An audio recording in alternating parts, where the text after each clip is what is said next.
Hey, what's up, guys? Welcome to the morning stream. I hope you guys are ready for a Monday. No, not Monday. Let me go ahead and close this. Yes, it is Monday. Sadly. Man, the weekend went by way too fast. Yes. All right, let's grab this website and we'll cram this in here. All right.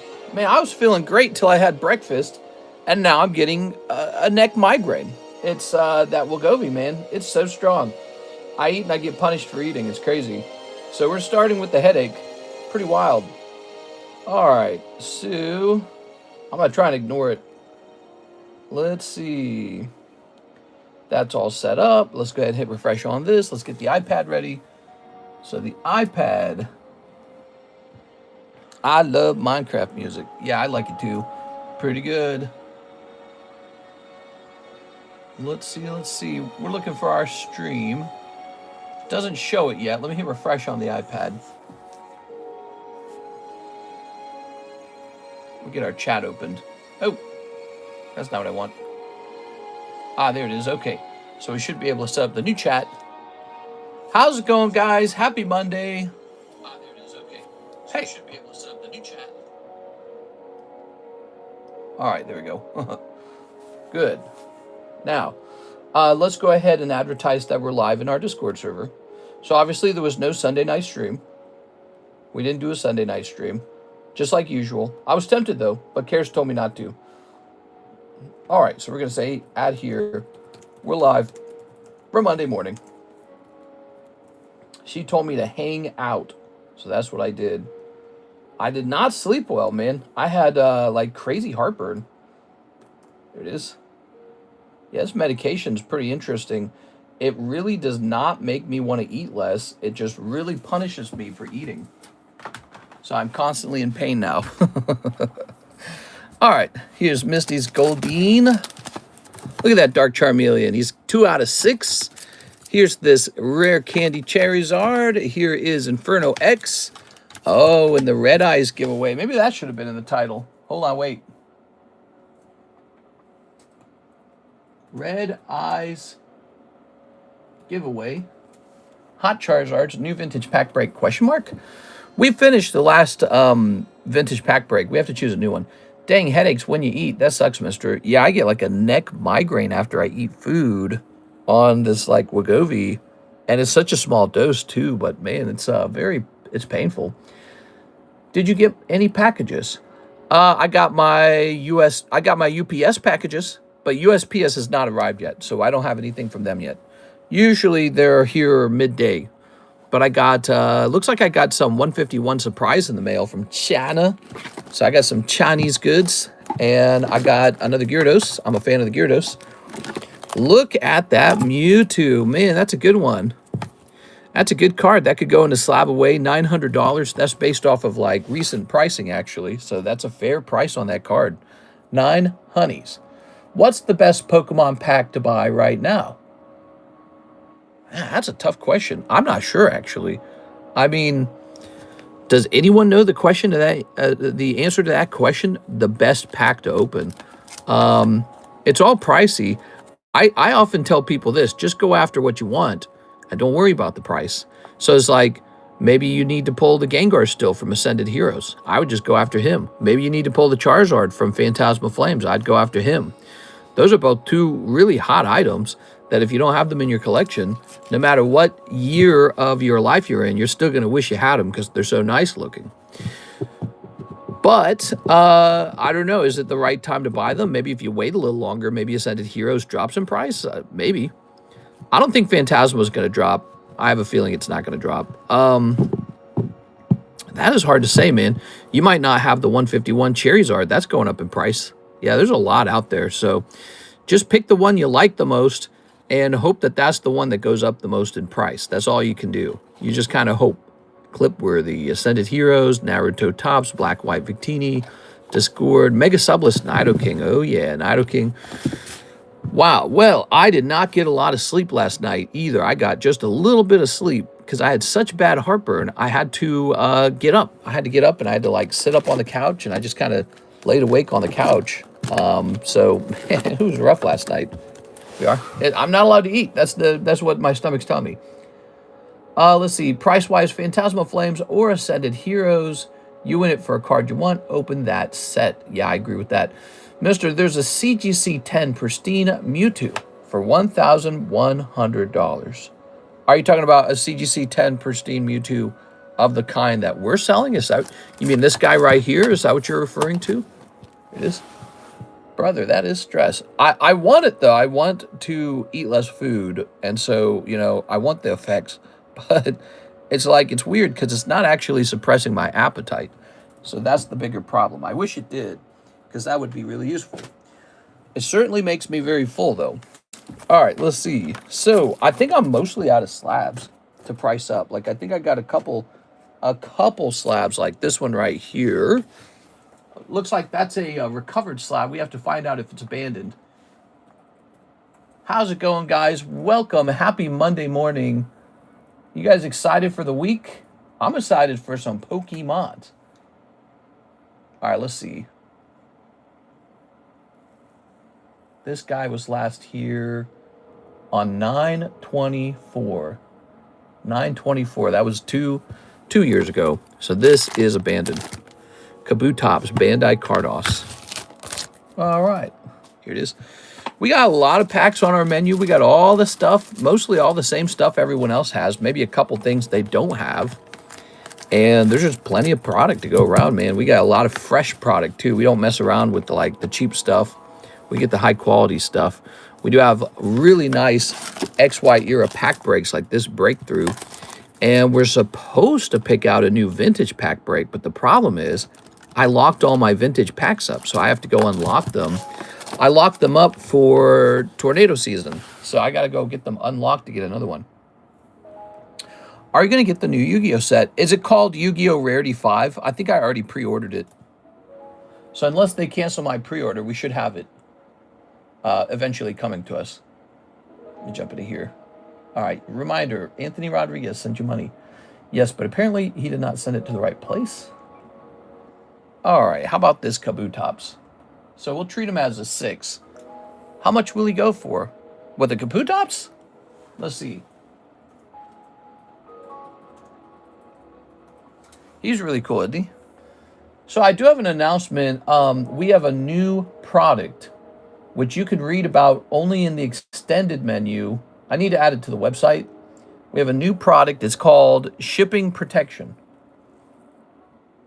And it's pretty cool. It's something I should have been offering this whole time.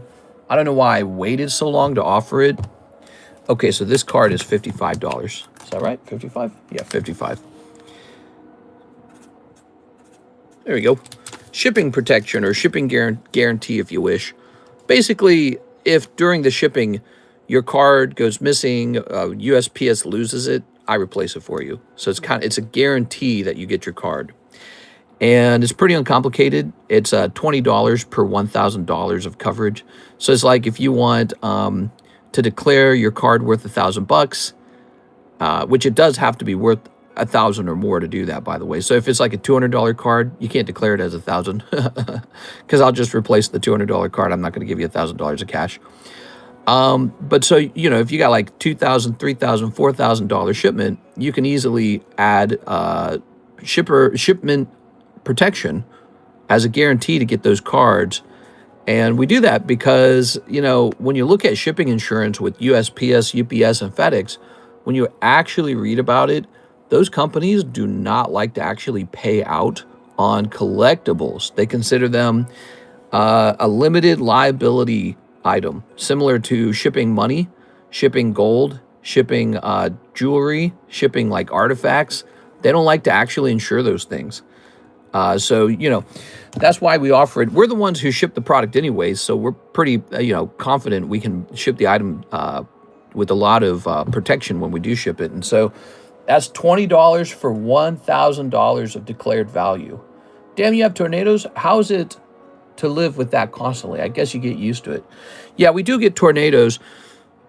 They're once a year. You get them in the springtime, just before summer really begins. By the time summer hits, it's over. There's no more tornadoes. But the tornadoes occur because of cold air hitting hot air.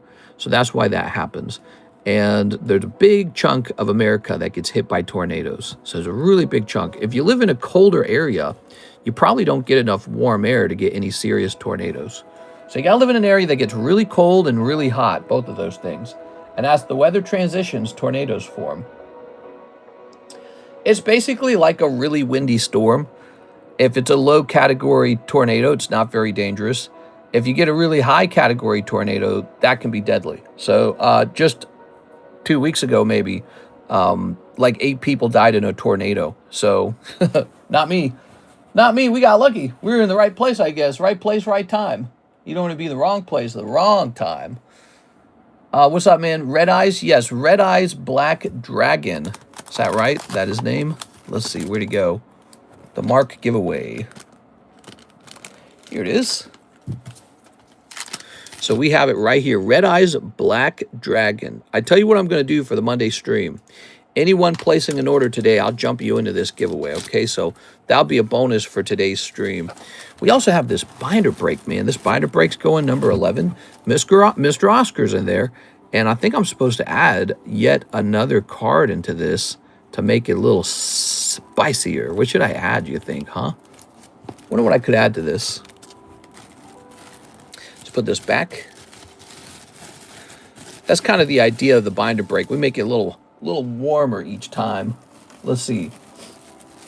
Maybe one of these. Is there like a Charizard in here? I think there is. Blastoise, Sobble, Eeveeution. Ah, I sleeved him. All right, there you go. Charizard. What else? What else we got? Charizard, Snorlax. I'm gonna give you a green Charizard. All right, there you get the green one. Green for the money. Very nice. So we got a little Uno Charizard going into the binder break. That's pretty good. That is definitely an improvement. Not bad. So we just pretty generously improved the binder break to help it along. We have the giveaway for brand new buyers. This is the Ace of Spades Tepig.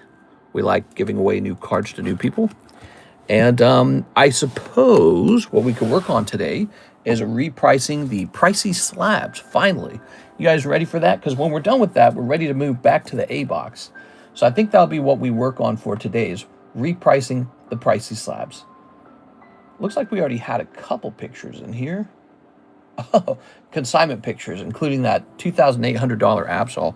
Can't believe how expensive that is.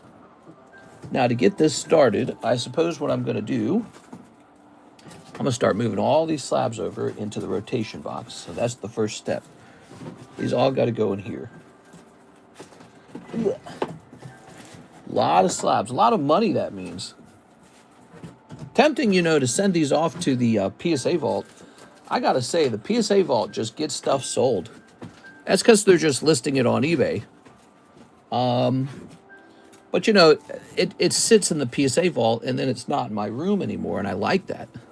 Because the longer it sits in my room, the more room it takes up, and the worse of a catastrophe it is if we do have a tornado hit. So it's kind of cool thinking I can send these slabs to go sit on eBay for 3 years. And if they sell, great. But if they don't, they're not in my room. They're in someone else's room. So I kind of like that. Ooh. Mr. My cousin has like every single 1999 Vendong machine sticker Pokemon, but we can't find prices. Any idea how much they're worth? Vending machine, I don't know. We are. All right, let me turn this down a little bit. Turn my cell phone down. And then actually, I kind of want to log into my PSA vault and see if we have anything sold overnight, because I haven't checked that actually. Let's see what the latest things sold on eBay are. eBay's powerful, man. If you guys ever need to liquidate your cards, eBay's got to get your cards sold. Of course, you can also send them here for consignment. We do consignment breaks. Ooh, that's another thing we can start, another consignment break, because I think the Jigglypuff finished, so we're ready for the next one. Yeah, look at that. So 4 more items sold. Look. So Porygon Poker sold for $170. You see that, guys? Poker, $170. It's just Porygon. Then a little Hololive card, and then a Sneaker Bunker card sold for $80. But look at this. This is worth talking about. We were just rizzing this set up. We were rizzing it up. Pokemon Stadium Red, Machamp, $450 for the 10. Wow. That's a lot more than what the Charmander went, or the Charmeleon went for, $450. So that is the Poker Stadium set, which we were talking a lot about, and I'm a big fan of. They're very hard to grade. The decks they come out of are really expensive, and the decks only contain a couple gradable cards. It's like 16 cards that you have a chance to grade. So you hope some of them grade 10, because the deck usually costs quite a lot of money. Let's see, there are reprints of Southern Island. Reprints of Southern Island. I don't know if I've seen that before.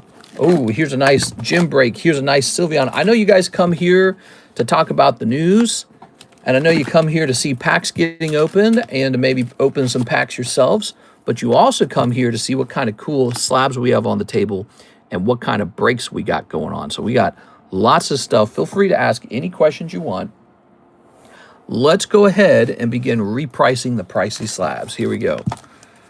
So this is one of my favorites. It's called Fanciful Flight, and it's going to be a Topps card. And to be honest, I think I might send this off to eBay. I don't know. Why am I selling this is the question. Excuse me. Wow. It seems like a dumb card to sell at all. So I'm going to set this over here for now. Just set that down. I don't think that one should be sold at all. That's crazy. It's such a rare card. Here's Wigglytuff. We had him for $800. That's likely no longer accurate. It's probably like over $1,000 now. So let's look them up now. Pokemon cards are getting pretty wild. Crystal Guardians. Wigglytuff. I'm going to break. How are you, mister? Hey, what's up, Troy Malice? All right, so you won't believe it, but the cheapest Wigglytuff is now $3.6 thousand. Something about these old reverse holo cards makes a ton of money. These old reverse holo cards, I know they do because I've been selling them too on eBay. And they just go for really ridiculous amounts. And so the cheapest one is 3.6, and we're actually going to copy that and just consider that a regular price for it, as crazy as that sounds. You can no longer acquire cards like Crystal Guardian reverse holos at a normal price. So all those Crystal Guardian reverse holos I sold you guys, I guess I should have kept them. But two, you know, I really helped you guys when I focused pretty hard on the reverse holos from the EX era and ended up turning that into my merchandise. That meant people who shot with me did really well when they bought those cards or they won them in breaks. Ooh, the Aerodactyl. Wow. Wow. Got to hold him in that place you can see him. That is super cool, man. Mr. Made New Order. Don't forget, last order from earlier stream. That's right. We got to get you some Metazoo, right? Some Metazoos. All right, let's jump over here and take a quick look at that, Mr. Jordan. Mr. Which team bag for slabs is that? Team bag. I don't know your question. You'll have to repeat your question. Here's Mr. Jonas. He says he'll take 2 of the Secret Shadows and 1 Japanese EB3. Okay. Oh, is this EB3? Yeah. And 1 Japanese OP10. All right, OP10. Here it is, OP10. Now, you said you will want your other order corrected. Let's take a quick look at that. So the other order was 4 Metazoo Secret Shadows. I think I did that. Look, so here's your bag. And look how many Secret Shadows you have in here. So you got a couple Secret Shadows. You might not have seen them get opened, but I think I might have opened them. Let's see. You had that order, and then before that, you had 4 Secret Shadows. So a total of 8, right? Well, this is 1, 2, 3, 4, 5, 6, 7, 8. That's a total of 8, so that's 8 packs right there. I think we actually did open them. No, I did 12 orders. Oh, okay, okay. So let me take one more look. Oh, I see. You have an order that looks like a pure duplicate. That's why, because the orders are so similar. I understand now. Thank you, Mr. Jonas. I'm happy to fix that for you. Let's go get 4 more packs for you. You placed some orders that look so identical that my brain kind of thought that I'd already done it. All right, no problem. You surprised me with the triple order. All right. Funny how the brain has the ability to kind of zoom in that way, and it's like a It's like a, what do you call that? Like a sniper scope vision or something. All right, there we are. Let's see. Lego Pikachu's still running. He's at 14 out of 40. He'll go off one day. Someday. No worries. Released from... Oh, man, the sun's in my eyes. Nah, man, they are 1999 vending machine sticker cards made by Nintendo. They have English fronts and the Japanese Pocket Monster bag. Super cool. They weren't technically from Pokemon. Oh, cool, man. All right, so we've got your 2 one-piece packs. How busy you guys think Monday's going to be? You think we're going to have a case of the Mondays? You think it's going to be slow? You think it's going to be busy?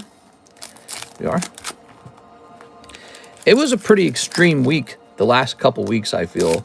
And so I wonder if we'll have a slowdown this week. We are. I don't think we've been slow for a very long time, ever since that $16.5 million Logan Paul sale. So I don't know. It just might be a little crazy for a while. Man, that Wigglytuff's pricey. 3.6, man. I don't know what to think of that. Aha! Here we are. Headless Horseman. Look at that. That's going to be a textured... What's the rarity on it? MZ? Is that right? That's a textured rare. Very nice, man. We know that's a higher rarity. Headless Horseman. That's a good old tail. It's a spooky tail. Here we are. All right. And here's... What do we have here? Final Curse. Well, that means you did very good opening these packs here, because you had some... big hits just around the corner. Oh, that's why you mentioned sniping. You said you're glad no one sniped. Here we are. Here, kitty, kitty. Ah, meow. The rat's got a little crown. That's funny. And a couple more hollows. Cami Osa. All right, there you have it. That was the one I was after. Don't you remember that was my chase? The Headless Horseman was your chase? Dang, dude, that's cool, man. Headless Horseman's great. When I was a kid, I watched the Disney version of that. Remember that? Ichabod Crane. Remember that? Who remembers that? You got to be old to remember that. Disney made a Headless Horseman, what would you call it? Not really a movie. It's kind of like a show. It's like a 30-minute video. Maybe more like 25 minutes. All right. Disney animated a lot of shows back then. It used to all be hand-drawn. Now it's all 3D. I don't know how I feel about that. Here's a hollow, and here's another hollow. Aw, yeah. Very nice. Mr. Jonas. Yeah, it was like a short film. You are. Same with the Mickey and the Beanstalk. Who remembers that? Mickey and the Beanstalk? Man, those are some old films.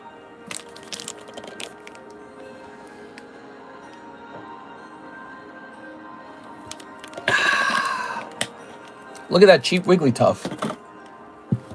Look at that cheap Wigglytuff. What do you guys think? Instant buy, right?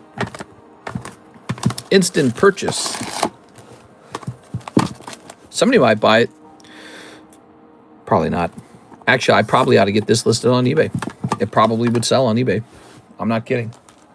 Everything's selling, man. People are going nuts right now.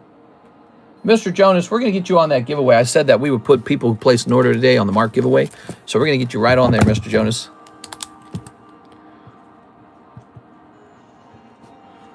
Okay. Yeah, lovely. Okay. I grew up on the Brave Little Toaster. Ooh, that one was fun. Creepy. They don't make creepy kid shows anymore. They don't allow it. Now you get like Uncanny Valley creepiness from kids shows, but you don't get like intentionally scary characters. Ivan Rodriguez, photo in Discord. I wish I can with that blue eyes. Now, oh, you're saying you are buying a couple slabs and you have a picture of them in Discord. I get it now. Okay, you got it. So, oh, and there it is. You just sent the pictures. So you want a Surfing Pikachu, a Meltan, and 2 Gengars. Is that right? All right. So Pikachu, Meltan, 2 Gengars. Let's start looking for it, guys. We got a slab order. Here is Meltan. We found him pretty fast. All right. We have a lot of slabs here. What was it again? It was Surfing Pikachu, right? Surfing Pikachu. I wonder if that one did sell. Is the Surfing Pikachu up on the table already? This. I don't know if he's already up on the table. Nope, here he is. So we got the Melmetal. We got the Surfing Pikachu. Now we need the 2 Gengars. So we're doing good. There's a lot of cards in here. This is a very full box of cards.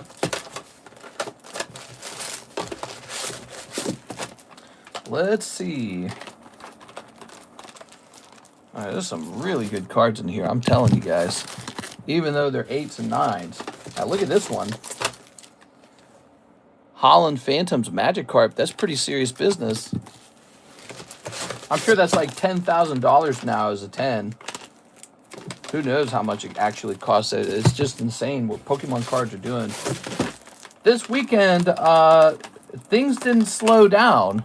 I saw the prices over the weekend. I saw the record sales over the weekend. There were some really expensive sales. We could talk about them if I looked them up. But I saw them this morning, and it's just nuts, man. I don't know if that's going to change either. I don't know if it's going to slow down. You think it would. You know, like crypto or like the stock market. You know, usually things slow down. Here's a second Gengar, but it's tagged. Do you like the tag one or do you like the PSA one better? I'm looking for the PSA one as we speak. Ooh, here's some nice cards too. Look, there's a $25 Gengar. And here's a $25 Gengar. So there's 2 more if you're interested in those Gengars, if you like them, because they're pretty good. I mean, Gengar is always a solid Pokemon. Let's see. Yeah, I mean, at some point it has to stop, right? Like, the prices can't go up forever. Wow, there's another one. Ah, I found it. Okay. The PSA one was a little more expensive.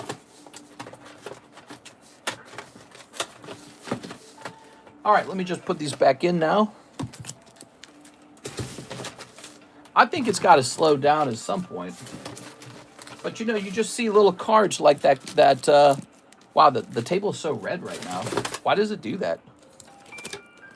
Is it because of this one card? No? What's causing that? Isn't that annoying? Wow. Now it looks normal again. A little more normal. Our principal said we're not normal. All right. Let me put these in. Mister, you see the Master Ball Gengar prices? Have they gone vertical? I mean, I told everybody Master Ball Gengar is pretty good. He's a Japanese exclusive. Well, I wouldn't say just Japanese, but, you know, they have them in Korean and Chinese too, but he's kind of an exclusive card. We didn't get him in English. And so I told people that I ranked him as a top-tier investable card. And then I bought a couple. I don't know how many I bought, like 3 or something. And, yeah, he's probably popping right now if I had to bet. Pokemon's doing so well. Have you not changed your color settings? I tried to change them using AI. I followed the steps, and it has fixed nothing. So it has not fixed anything. All right, guys, just some example of some of the great 9s we have to sell to you. Look at these beautiful Gengars. $20, $25. I mean, come on, that's pretty good. If you're not trying to collect an expensive 10, if you're trying to get a cheap 9, those are good 9s. So here we are. We've got your 4 cards. I have 1 job left. Obviously, I have to go remove them from the Discord server now, so they have to be marked so that people don't try to buy them twice. Okay, we're going to say Pikachu sold. Metal sold. And then we're going to say we need the 2 Gengars, huh? Where are those? The double Gengars.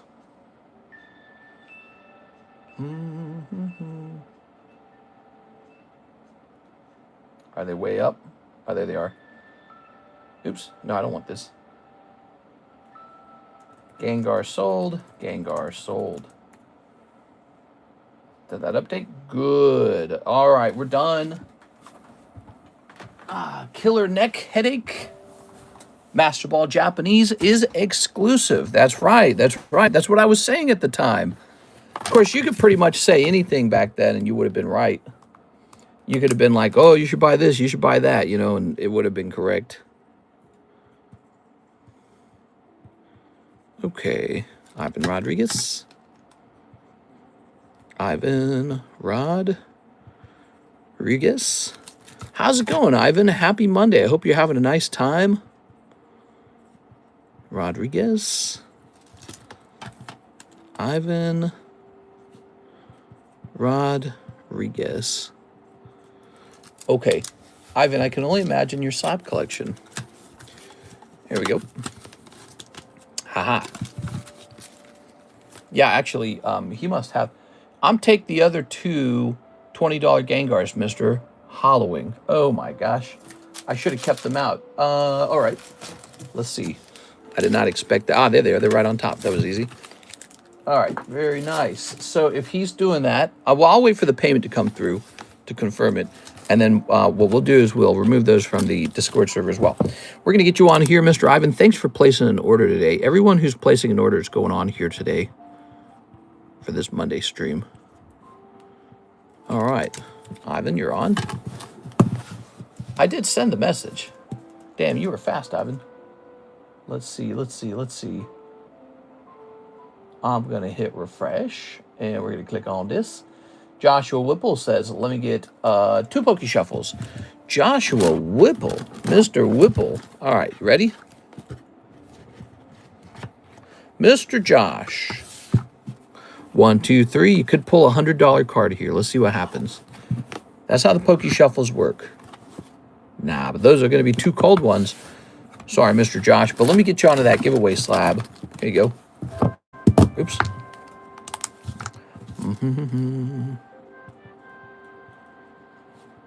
Happy Monday, everybody.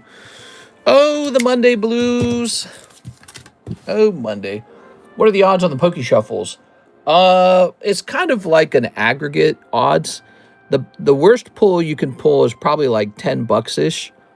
And the best pull you can pull is going to be $100. And then the way we do it, like let's say we want to load up this card right here. 11 new cards would enter the box. And then those could get kind of shuffled out of order. Remember, because every time we shuffle, we're moving 3 cards around. So your odds are just whatever's within that range, I guess, between like 1 in 2 to 1 in 20. But it can actually be worse than 1 in 20 because you need 20 to equal 100, right? And 100 is the top pull. So it could be worse than 20 cold ones in a row if let's say we do a shuffle and the hit gets moved somewhere else in the box, and then those 20 cold ones get lined up with 15 more cold ones. So that scenario can occur, just so that you know, okay? So like if we take a sample, let's take a sample. Let's see how bad this is. Oh, there we go. Pack Silver Tempest. That wasn't too bad. 2 Waifu Shuffles. That wasn't too bad. 2 Live. That's not so bad. Aegislash. Bulbasaur. So you got 2 that are chunked together. But you know what that means? Somewhere else in the box, there's going to be a big cold round. So that's kind of how it works, okay? I hope that informs you how it works. And it's pretty easy for me. I just load them up. Actually, oftentimes, I'll load them right in the middle of the live stream so you can see the exact odds. And it's a very simple way to basically enter into a $5 break on a slab. And then all the slabs are over here. So from time to time, we show what's in the box. And if you pull one you don't like, what's cool is you can re-roll for 90% value. So there's some good ones in here. Houndoom. 1-Up. Taylor. Some of them are better than others. Obstagoon is cool. This guy's $75 now, isn't he? He went up, actually. Jirachi. There's a lot of stuff in here. It's a pretty big box. And remember, top pull is 100. Bottom pull, probably 10. I don't know. Are there any that actually cost 10?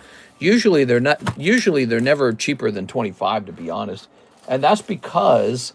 actually, you know, I know for a fact that the Silver Tempest pack is $20. And he's always in there. So that, you know, guaranteed the cheapest pull is at least 20. So those are odds of 1 in 4. And so he's consistently in the box, the 1 in 4 Silver Tempest pack. The only way a slab can get down to $10 is if it keeps getting re-rolled. So that's how it gets down to that price. All right. How much is the Kyogre? The Kyogre. I don't know what you mean by that. You mean the one we just showed? That one's in the actual Poke Shuffle. We cannot sell that directly. Thank you, Mr. Joshua Whipple. Next, we have Ivan Rodriguez, the last two Halloween Gengars. Here they are. All right. Nice. Ivan Rodriguez. You got these pretty much for the cost of grading. That's pretty good.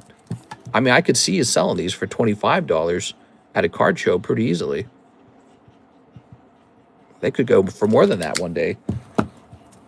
All right. Thank you, Mr. Ivan. Let's see. So if you buy 5 cards and don't get a hit, do the 5 go back into the box? No, they do not go back into the box. So if you pull cold cards out of here like this, 1, 2, 3. Let's say these are your pulls. These are officially yours. They actually should go into your bag of cards. So if you've got a bag over here, I should be putting these into your bag. The thing is, they're so cheap. Most people just donate them back and don't complain about it. They just say, just take them back. Now, if you want to keep them, you can keep them. But these do not go back into the hits box here. They don't go back in here at all. They don't go back in here. So in other words, your question is, as people miss, does the box get a little hotter? Yes, the box does get a little hotter as people miss. But it's such a large box. It's, every time you order, you're in a different part of the box compared to the last guy. So you would have to be really good at sort of like timing a rotation or something. And, I just pull randomly. So the way I do it, I'll grab a little chunk sometimes, a medium chunk sometimes, and a big chunk. And I just do it purely randomly. And then also I can't really predict, once I've chunked it, I can't predict what comes next anyways, because I go 1, 2, 3, right? That's actually for me to make sure I can't predict what's coming out. I don't want to predict what's coming out. So I do the 3 from the top, and I never know what the 4th card is. You know what I'm saying? So that's how we do it.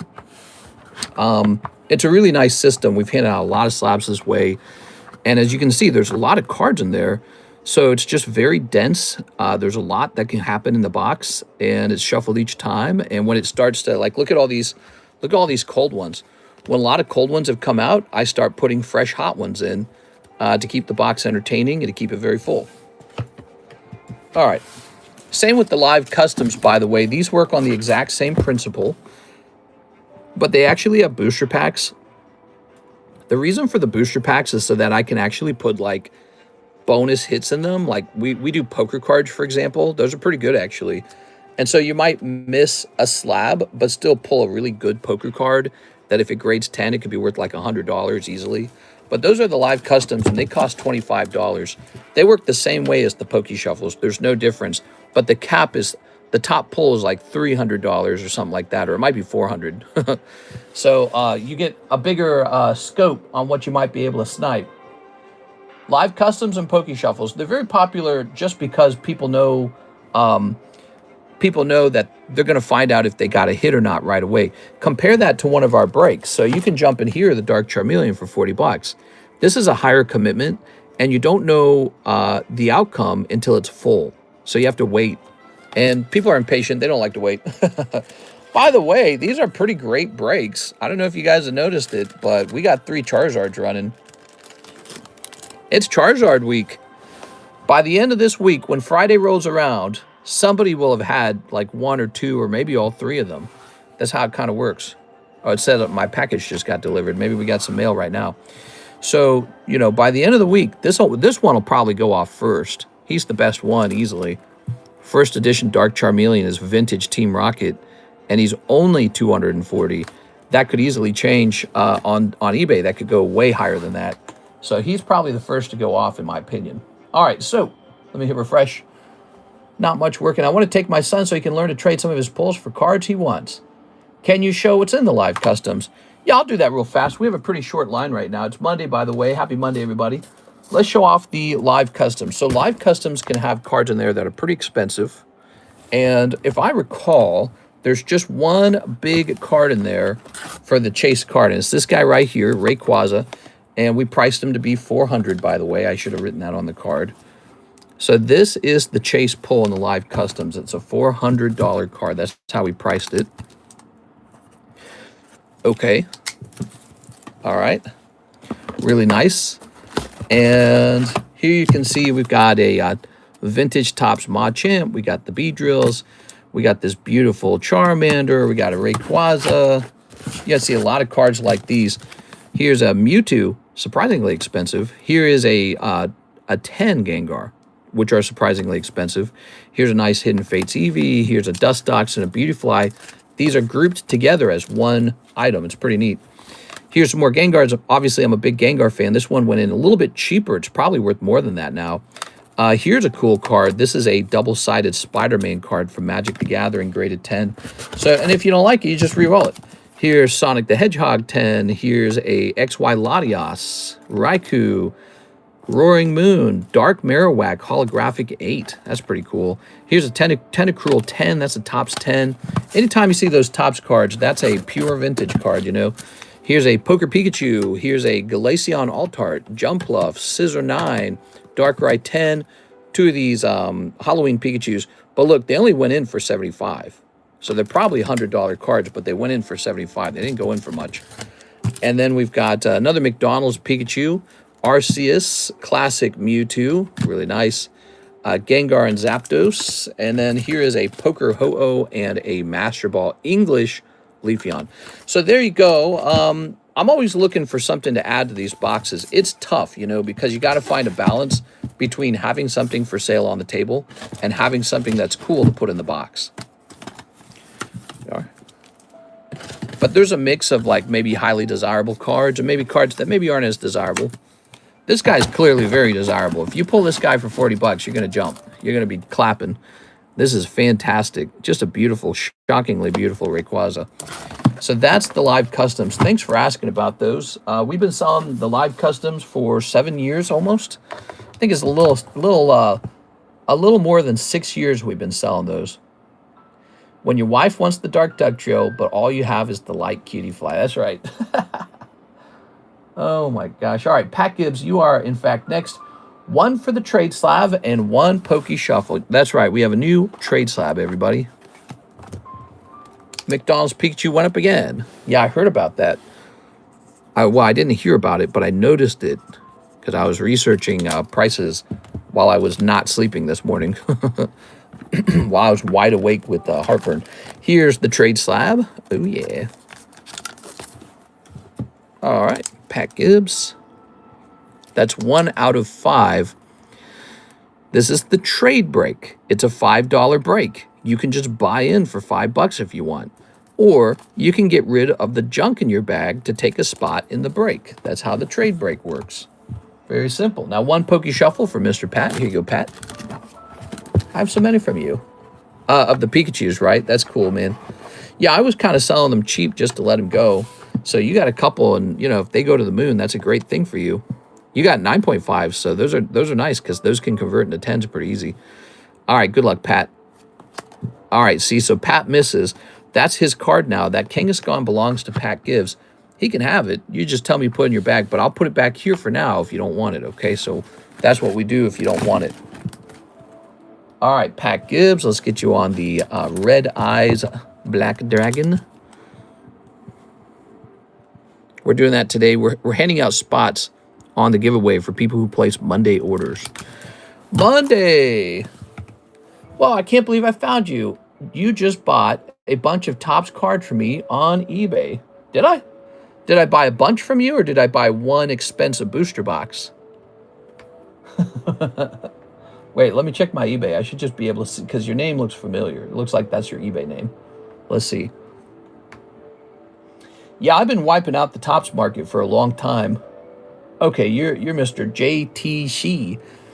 Yeah, you have a green logo Topps box, and we might open that here, by the way. So you might get to see those packs get opened here. I got two options. Open it over here or leave it sealed and put it into my closet.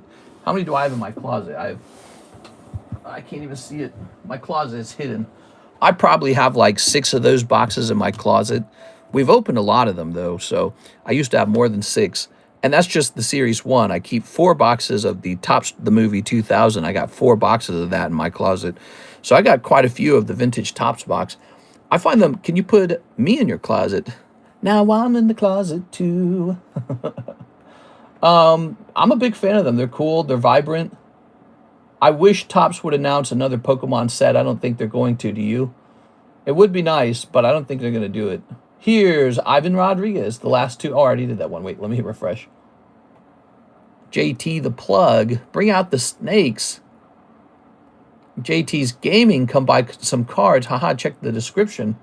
Let me click on this. We've got Arturo Perez. Get me in the Inferno Zard. Hey, what's up, Mr. Arturo? Hope you're having a great week, man. Here it is. So we're going to give Mr. Arturo a shot at this Inferno X Charizard. Yeah, you know, the interesting thing about this Charizard and this Charmeleon is they're both cheap enough that they could have gone in the live customs, but they've been turned into these breaks instead. All right. So now we've got 2 in here and 2 in here. What do you guys think will finish first? All right, here's your spot in the Red Eyes. We're handing out spots in the Red Eyes Black Dragon based on if you place an order today. That's a nice Zard. I got 3 myself. Wow, that's so exciting. Thanks for your purchase. If you open them on the channel, I can't wait to see them. Yeah, I'm a big fan.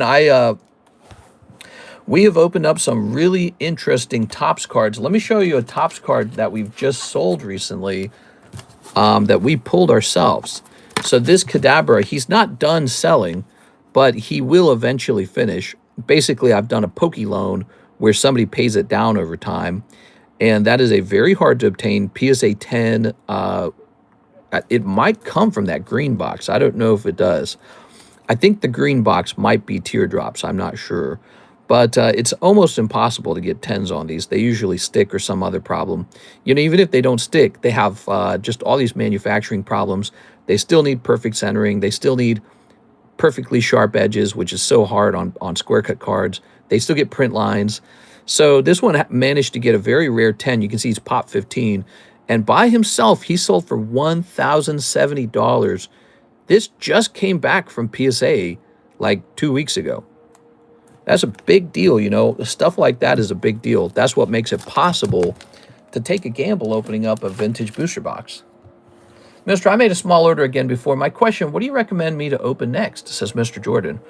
Yeah, actually, you know, Jordan, somebody asked that right at the beginning of the stream. They said, what Pokemon set should we be opening? That's a great question. Let me put this Mega Dragonite in the front. Let me put this Rayquaza in the front. And let me put this Nami in the front. I wish I had a button I could push and a piece of software could tell me what set is most undervalued right now. But, you know, a lot of that is kind of like taking a guess. It's almost like going to the stock markets and saying, do I buy Microsoft stock? Do I buy Google stock? Do I buy Walmart? Do I buy McDonald's? Nobody really knows, because the number one factor is going to be which set goes up the most in price from underprinting and from an increase in demand over time when people realize, oh, I really like this particular card. So it's just a prediction. Ivan Rodriguez says, I'm in one Zard. Can you add me to the second Zard? Yeah, okay, so which Zard are you already in? Are you already in this one? Which one are you already in? You're not in this one, so I'm going to put you in this one, okay? So it looks like this Inferno X Charizard is halfway done. He could finish right now if you guys wanted him to. It just takes 3 people and he's over. The Nami break is tempting, but 1 in 32 is such low odds. While that is true, if you wanted to know what's way worse odds, trying to actually pull one of those is way worse odds. I would know. We've pulled a number of mangas on this channel. So here's a $40 1 in 32 chances, right? But imagine this. To really pull one of these out of a case of PRB1, you pretty much have to open about 6 cases at a time. So I feel like one manga shows up every 4 to 6 cases. It could be 6 to 8. I've seen really bad outcomes before. But so I feel like the average is probably 6. And I know I'm close. It's got to be close to that number. So imagine having to open 6 cases for one alt-art, and then it grades 9. Oops. That's the part people always misunderstand. They miscalculate the odds right there. They always think, maybe I should just open packs. Yeah, you might pull one of these. There's usually one about every 6 cases. But then, you know, about half of them grade 9. That's terrible. So for over here, you can just take a $40 shot. Not any different, by the way, than opening a couple booster packs.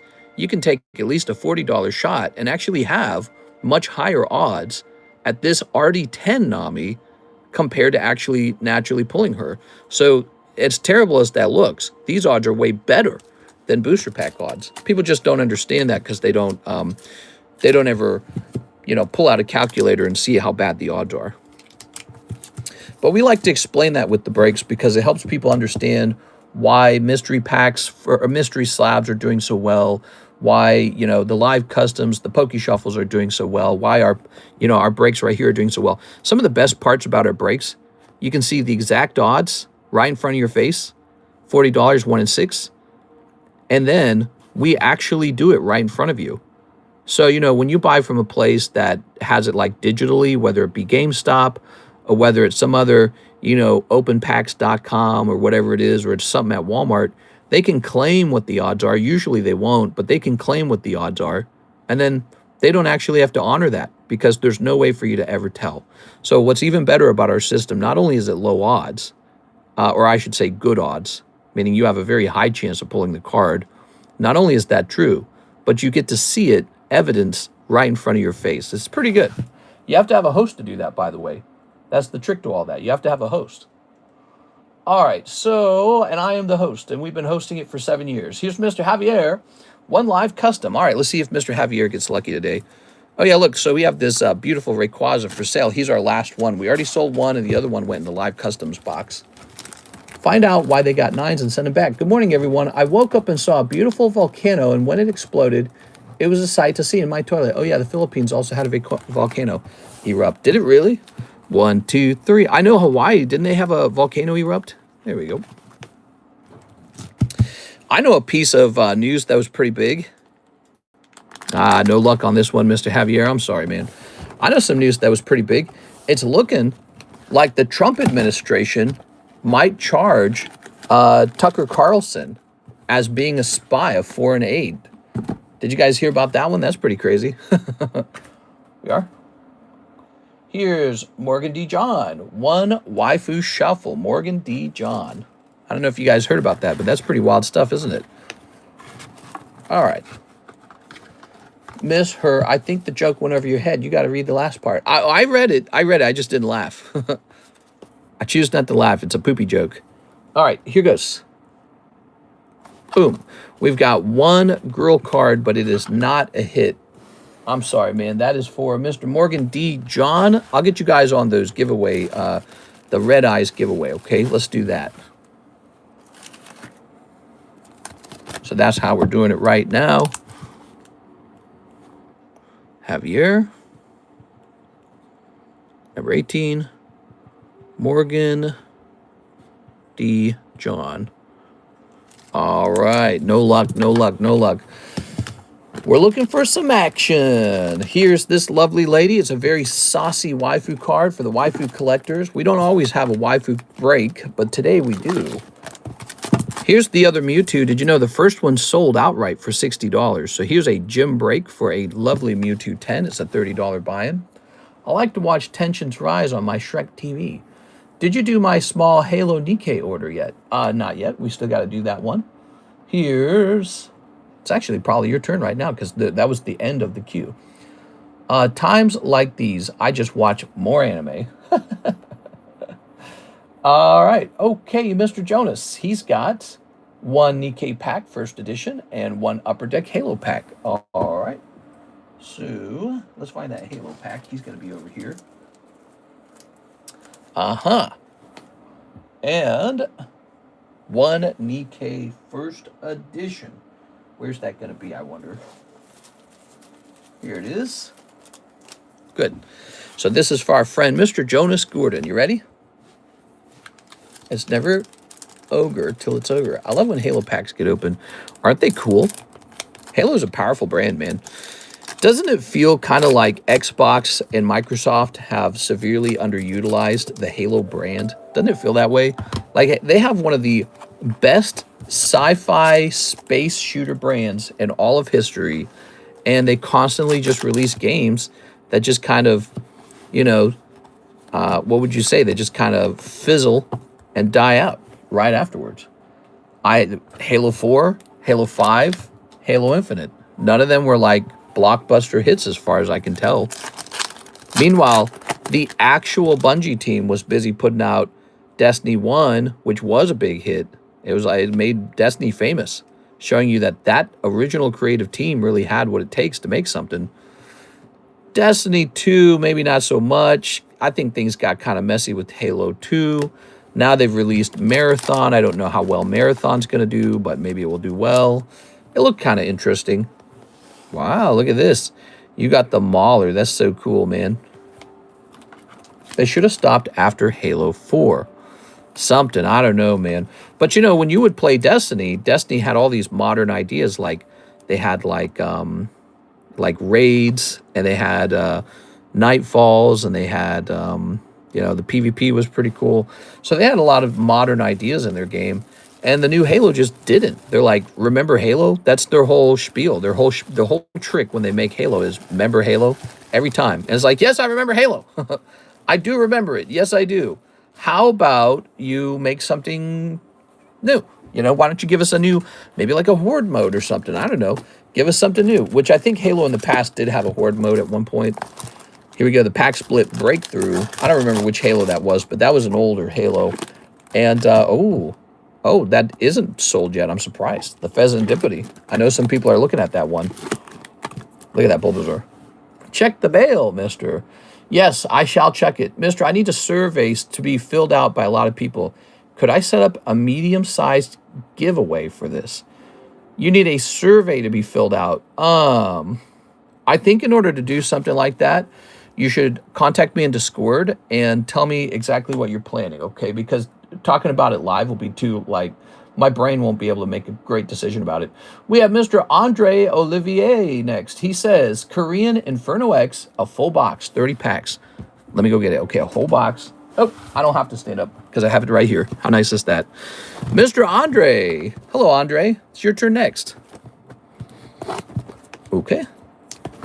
Snipping this. Now, this may look like a lot, but this is a pretty cheap box, guys. Did you know you can open whole boxes of Pokemon if you open them in Korean? It's not bad. When people complain Pokemon is too expensive, you got to remember you can open these packs for $2 a piece in another language. There it is. All right, we've sold a lot of Korean cards over time. They're just a bit of fun. That's all they are. They're a bit of fun. Is BB Satan Yahoo actually dead? What? It is. It's for school. I'll send you details. I don't know. I haven't heard that. Satan Yahoo.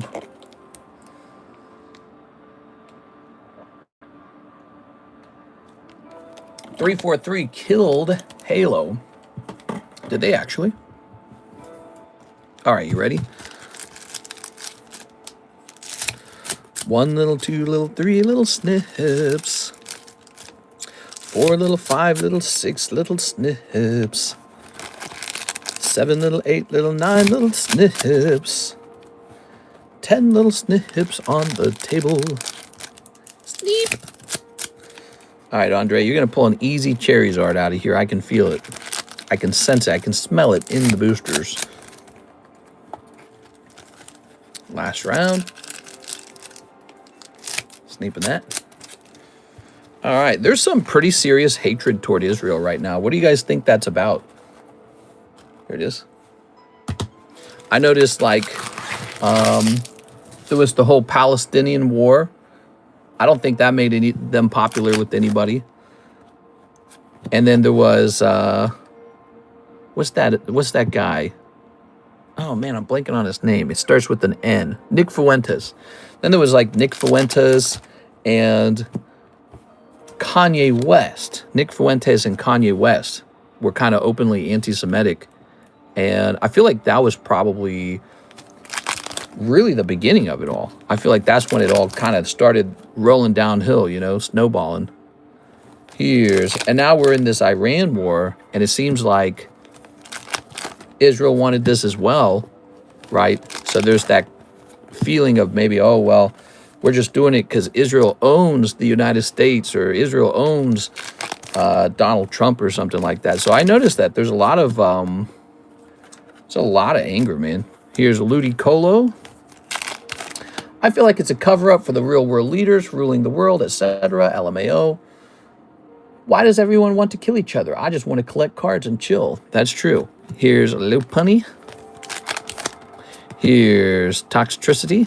That's right. I'm more of a Pokemon card collector. Here's Genesect. Look at that Genesect. Very nice. Whoa, we just jumped from 49 viewers to 57 viewers, so the YouTube watch count might be bugged. Here's Empoleon. Cold. Palmot. I believe we've got a nice card to give away right now. Here's a cold one.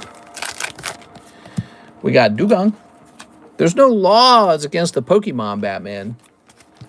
Make sure to leave a like and subscribe. That's right. That's right. Do it, or else nothing will happen. I'll go to sleep feeling very sad if you don't. How does that make you feel? Here's Charizard. Give me away. We are. Here's a non-holo. Non-holo. Sorry, but I think your dad will want to give you away to your husband. New here, check description or click website pinned in the chat to place an order. Already 80 in San Diego and it's only 10 a.m. You guys are having a heat wave? 80's hot. That's you know, if it's 80 at 10 a.m., that's going to the beach weather. We are. That's water weather. All right, lovely. You know what? Let's take some of these Korean cards here, some of these commons, and move them over into our junk Korean cards box. There we go. So we can use that in the future for the Poke Shuffles. You know, it's interesting. Over time, the Poke Shuffles actually run out of cards because every hit, I write on the card, and then when that card gets pulled, I throw it away. Snowing here in Bama. Well, shucks. Welcome to Alabama. Mr. Wiglet, they're racist toward Alabama, in my opinion. There it is. And Mississippi, too. I don't like it. Mississippi, Alabama, Arkansas. They're mean to Missouri a little bit, too, by the way. I say we all rise up. Here's Zacian, Ludicolo, and Dugong, but you only get a Mischievous for your SR. You could try again. So that's for Mr. Andre. Maybe the next one contains a Charizard. Yes, mistress, 75 already in the West Coast, and now you know why we pay all these high taxes. You really have to take a trip, mister, and visit during the spring and summertime. Oh, you were saying that the weather's nice. I thought you were saying the weather was too hot. Yeah, I feel you, man. Yeah, some states have nicer weather for sure. They have like nicer annual weather. I think I was talking in one stream about how, you know, you have to think about the trade-off between the weather and those taxes, because you guys pay awfully high taxes and an awfully high cost of living too. And what I was trying to say the other day was you'd be surprised other places get nice weather as well. It's not like I'm living on the surface of the sun in Missouri. In fact, it was like a perfect 70 on Saturday. I think it was like perfect 70 degrees. And then it'll be like mid-50s for the week. But in the sunlight, that's going to feel very nice. And we're in the spring, so this is some of the nicest weather in all of Missouri. But then it gets hot in the summertime, right? But we got the lake. We got Lake of the Ozarks. So I'm just going to be swimming in the lake and staying in the air conditioning till the heat of the summer is over, you know? So really, there's only one miserable, I would say there's only one truly miserable time period, and that is the winter, where there's nothing to do. It's cold. But I actually like the snow. I'm a big snow guy. I like the freezing cold. Andre, we got to get you in here, Andre. Yeah, that's something I've been thinking a lot about. I've been thinking a lot about the weather, you know, studying how weather works in other states.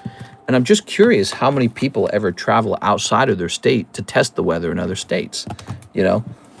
I think everyone gets kind of, oh, it says we disconnected from the chat. Can you guys hear me? Who can hear me? 45 here in Rhode Island yesterday, was 20 tomorrow, will be 65 lol. New England weather for you. The West Coast has the best weather, best food, best women, best weed. I stand by that. I guess that's an interesting thought. I mean, let's break that down for a second. Okay, so you have the best weather. That might actually be true. You might actually have a total higher number of good weather days, but you also pay the worst taxes. So that's a trade-off. You have the worst taxes, You have the highest cost of living, meaning I can buy a hamburger for like maybe a third of the cost of your hamburger, right? So you pay much more for food, for drinks, for healthcare, for vehicles, for gasoline, probably for like clothing. I don't buy much clothing. So it's a trade-off. You have a total higher number of good days, but you're aware other states have good days, right? They just have maybe more bad days. So, okay, so there's that. But then let's see. Best weather, best food. So this is something that I'm not so sure about. When it comes to food, I did a lot of analysis on where to move in America because we are thinking about moving. Mr. Patrick Brady is next. Let's grab this for you, Patrick. I'll keep talking. Mr. Patrick wants 5 of the Interspecies Reviewer and 5 Weiss Gushing Over Magic Girls. Ooh, a waifu collector, huh? Let me show off this break for you as well, Mr. Patrick. So we got this great waifu break. So best food. I think there are some states that would disagree with you on that, like Miami and New York. But really, here's what's interesting. Pretty much, or Las Vegas is another one.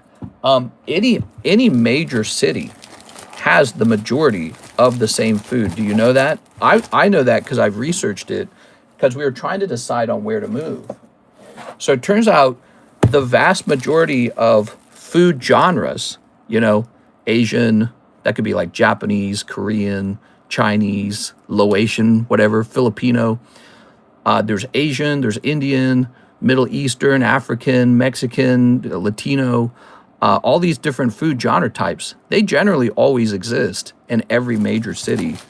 And so you don't actually miss out on much food as long as you move to a city. Let's see, Interspecies Reviewer. Maybe you're talking about like Michelin star restaurants, right? Let's say you are. But who's going out to eat at Michelin star restaurants all day when you think about how expensive they are anyways? But I would bet that New York has the majority of the Michelin star restaurants, or let's say the highest number. All right, I have to go get more boxes. We are sold out of these products in the room, so we're going to get a fresh box of Interspecies Reviewer and a fresh box of Gushing Over Magical Girls. Be right back.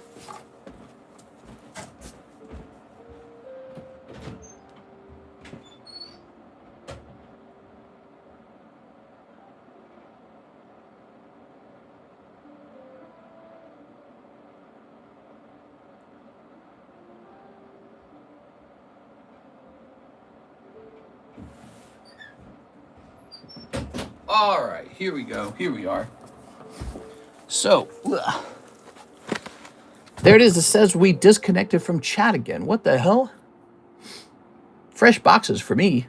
Come to Providence, Rhode Island. We have every kind of food. Well, so, Miami's going to have every kind of food. New York's going to have every kind of food. Las Vegas, which is a tax-free state, is going to have every kind of food. We are. All right. Nashville, Tennessee. That's a big one. They're probably going to have mostly every kind of food. The majority of your favorite foods are in these major cities. Oops. So food becomes less of an argument over time. But it's different between eating maybe like in San Diego versus eating in Nashville. It's probably like half the price. You pay no income tax and the food's cheaper.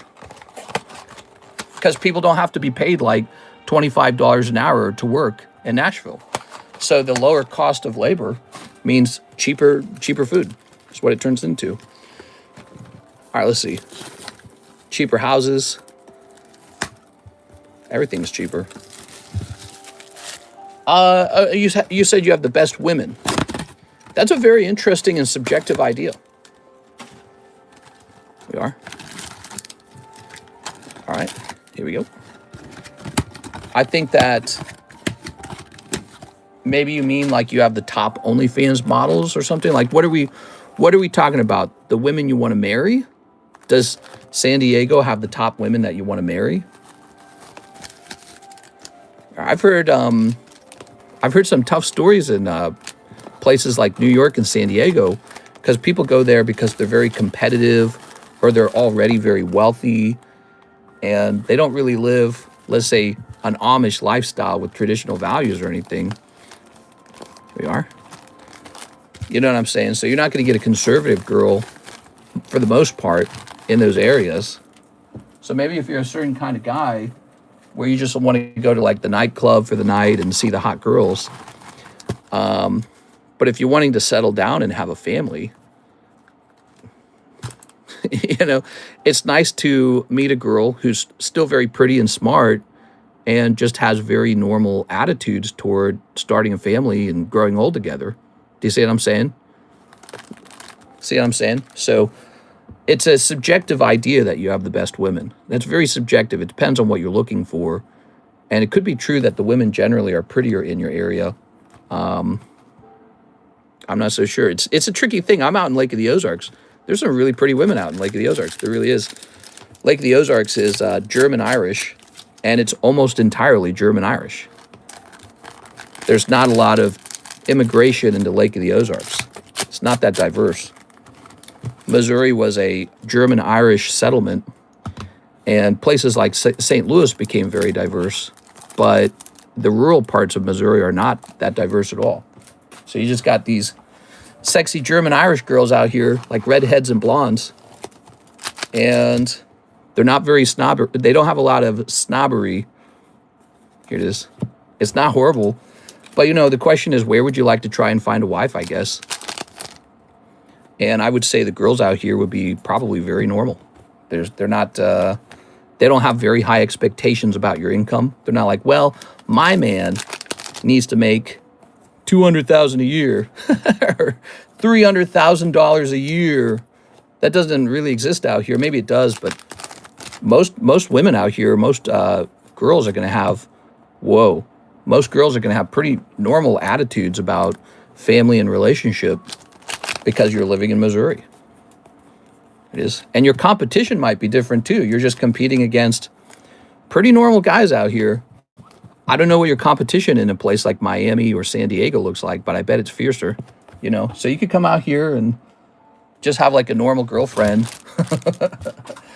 It's probably, you know, and she's not doing OnlyFans because her family's religious, and they wouldn't allow it. They'd be like, her dad would actually be disappointed in her. So, you know, it's not like the houses out here all cost $1 million and you got to do OnlyFans to buy a home. And so the parents, you know, out here would be very disappointed if their daughter did something like OnlyFans. But if you're living in a place like San Diego, where it's the fiercest competition in the world to get a house, or maybe New York, your daughter does OnlyFans, well, you know, she's got to do what she's got to do. So it's just a very different, maybe more laid-back attitude out here. But I imagine that's the same for many states. There's a lot of states in the Union, and it's curious where the best place to live is now. And I actually do not rank California at the top of that list. I think they do have good weather. They have a lot of good weather days. But I think they have a lot of downsides. And one of the biggest downsides is the cost of living is just too high. And the taxes are too damn high. Like, why would you ever want to pay that much taxes? And what does it all go toward? It is. Maybe if it felt like the taxes were really going towards something, but they definitely don't, right? It is. Two more. No signatures, by the way. We're looking for signatures in these packs. Ooh. I'm still trying to figure out who the real Dirty Dan is. I think my top pick, by the way, top pick for a affordable place to live with low taxes, Tennessee. But we're not moving to Tennessee because Tennessee has anti-gambling laws. They don't even have one casino. So Tennessee is out. But I like Nevada a lot too. You know, Nevada is very close to California. And Reno, by the way, has very nice weather. They got mountains. They got Lake Tahoe. I like Reno, Nevada a lot. Yeah, I'm not really looking to settle down until I move back to Texas. Not trying to pay $1 million for a house I could get for like $400,000 in Texas. Yeah, I know that about Texas as well. Texas, no taxes on your income, cheap, giant houses. But you do have to pay a lot of property tax on those. But they are talking about lowering that property tax, by the way. Mister, tell me which state is the most diverse state in the whole country, which means chances are there's no racism. It's truly a melting pot of 100 cultures.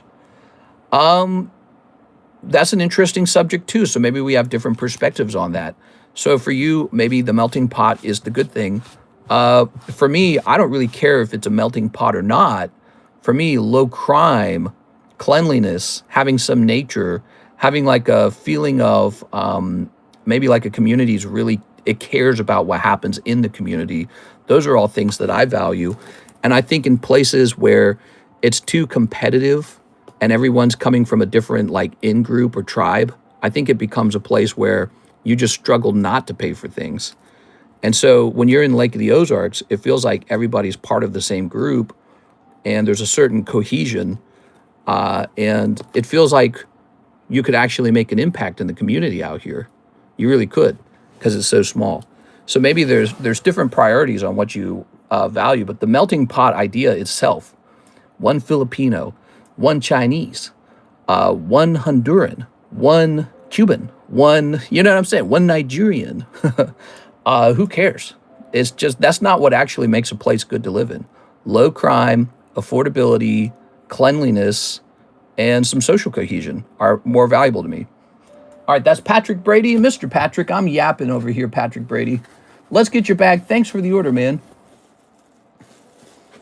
The concept of the melting pot itself is interesting, but I don't think the Japanese are racing to have a cultural melting pot themselves. They actually like the way they're living in Japan. Why would they change it?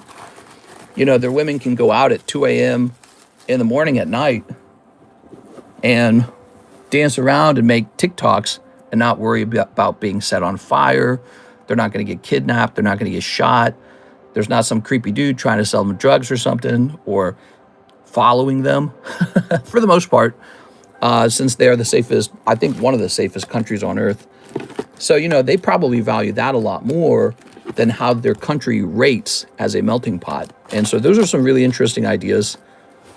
But there's nothing wrong with the melting pot either.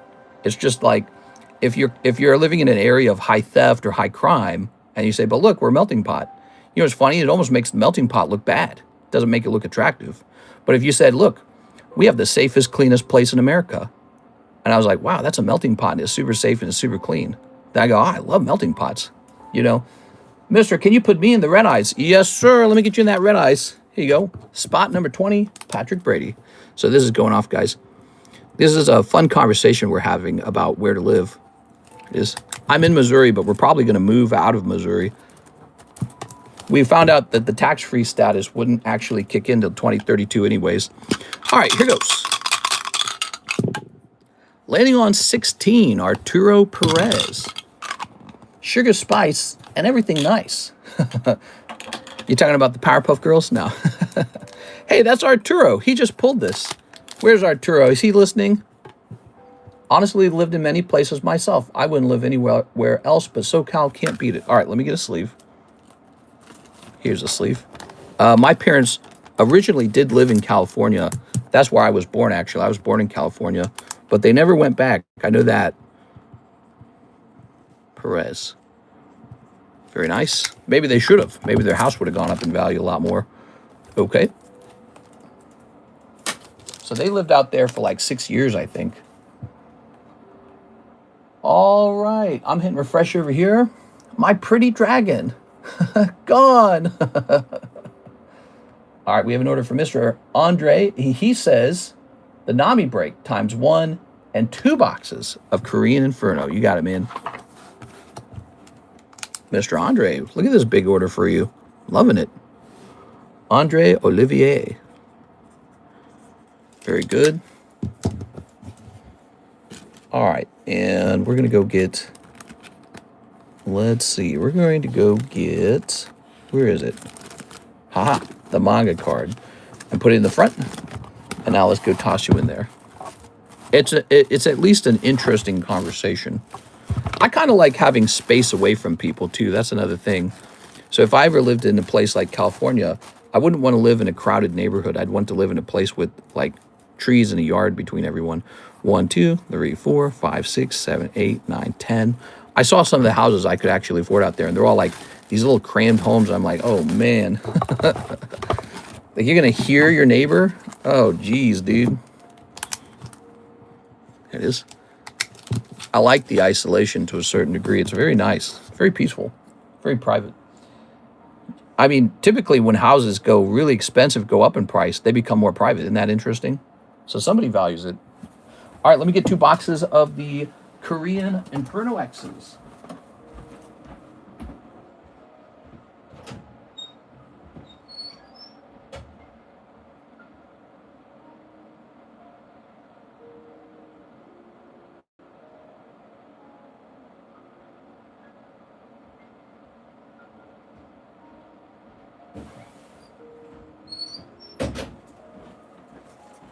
All right. There we are. Have you ever pulled a manga card from a One Piece set? Oh, yeah. We've pulled a lot of them. We've pulled a lot of mangas. Ready? We're hoping to pull lots more for you, too. Lots more. That is all propaganda. All the Western movies portray China and all other countries like Stepchild. Every country has beautiful cities and beautiful people and beautiful environment. Well, I wasn't saying anything against other countries. Yeah, I don't mind them. We are. I like for example, I think China's doing impressively well. I like China a lot. From a perspective of looking at how advanced their society is getting. Let's see. Very nice. What we got? Snipping this. Snipping this. Snipping this. All right.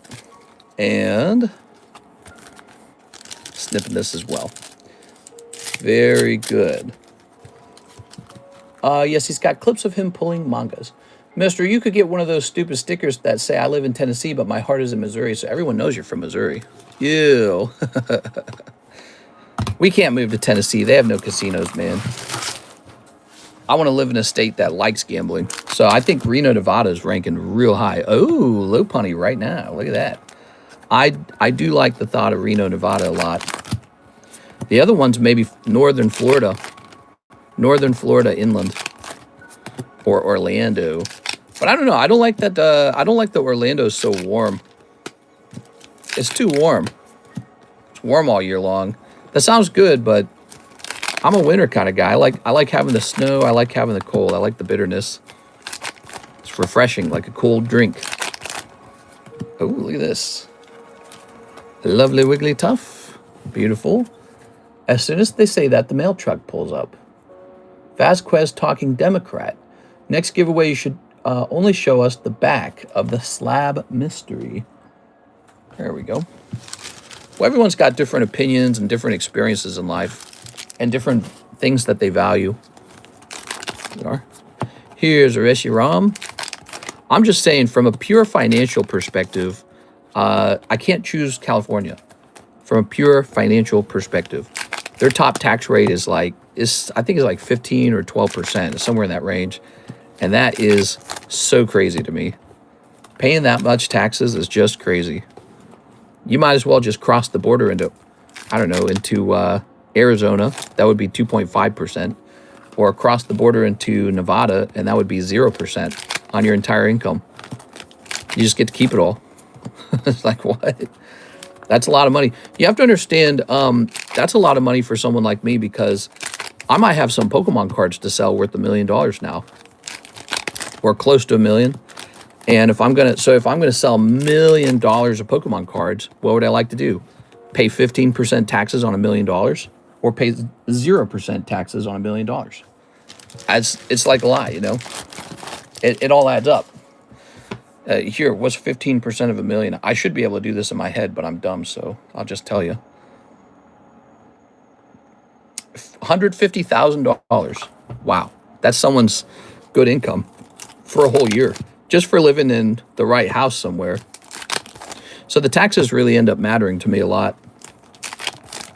That's my standard income, Karis's standard income, plus $1 million worth of cards that I could sell out of my personal collection. Do the math on that, and you'll see why we just can't do California. Hawaii sounds cool too, you know, beautiful little island. But once again, the taxes make it impossible. It just doesn't make any sense. Like, I'm not giving all that money up. All right, that's box number 1. Mega low punny out of box number 1. Maybe box number 2, Altart. Let's find out. As soon as I say that, the mail truck pulls up. You don't think you would get sick of the desert? Well, Reno, Nevada is kind of like high desert. They got trees, and they got grass, and they got snow, and they got rain, and they got, again, Lake Tahoe is pretty beautiful. So they have a more of a mixed environment because it's further north. Whereas Las Vegas is a true desert. But I don't know if I would move to Las Vegas. It does sound pretty rough. The heat. I'm not a desert person, really. But, you know, I like Tennessee a lot. I wish maybe they would soften their stance on gambling, and then I'd move there right now. The decision would be made already. We are. And then Florida's cool. A lot of rich people moving to Florida, specifically out of blue Democrat states. They're going, we're out of here. It's when California started saying they would do a wealth tax. And now you got Mark Zuckerberg just bought a house in Miami, Florida. They're trying to do the same thing in Washington State. And they said, we're going to do a wealth tax. Washington is supposed to be one of the no-tax states. And so it's supposed to be on my list of possible places to move. But I said, can't do it. You know, it's a Democrat state. And they're going to raise taxes at some point. And so just very recently, they said, we're going to do a wealth tax. So right after they say that, right afterwards, the owner of Starbucks, he's a billionaire. He moves right into Miami, Florida. So there you go. And I feel very strongly about these subjects. Is maybe the most important subject of where to move. It's whichever state's going to treat me best when it comes to my collection, right? Because one day I might be cashing out. I might be paying for heart disease or cancer or whatever it is. And I'm going to want to sell those cards when I do that. And I am not going to want to pay a bonus 15% taxes on my hard work. It's like, damn, dude. There it is. All right. South Carolina, like you said before. Yeah, South Carolina is okay. It has a beautiful beach. Actually, it has some of the best weather in America. Did you know that? So right now, South Carolina is a hot place to move. Did you guys know that? If you look at it on the map, it's kind of similarly situated to where California is, in a way, just horizontally. But so Southern California is apparently really nice. And did I say California? South Carolina. There we go. South Carolina, apparently really nice. But they have like a 6% tax rate, I think, slightly higher than Missouri. Slightly higher. Mega Heracross. I heard North Korea is a good place to live. Yeah, maybe not. Here's Jenny Sect. So we are looking for a big hit in here. Here's the cricket. What do you guys think about that? How many of you guys have considered moving out of your state into a new state? Has anyone here ever considered moving? Here's Dark Charizard. We got on the subject of where to move. I think Mr. Vasquez mentioned that California has the best weed too. But all I have to say to that one is I don't smoke weed. Doesn't really play a role. Seafood galore. I have a place in South Carolina and in Florida. Would never choose South Carolina over Florida, though. Oh, that's very interesting. So you have a house in South Carolina and a house in Florida. That's what you're saying. Why would you say Florida's much better? Is it because it's much more developed? Here's Suicune. Yes to Florida. I like the idea of maybe like Orlando, Florida, where we can go on our walks and maybe some of these amusement parks. So I get some exercise that way. And then far enough away from the hurricanes that my collections may be safe. I moved from New York to Florida in 2009. Oh, cool, man. What do you think about Florida over time? Do you really like it? I think you've told me I should consider Florida.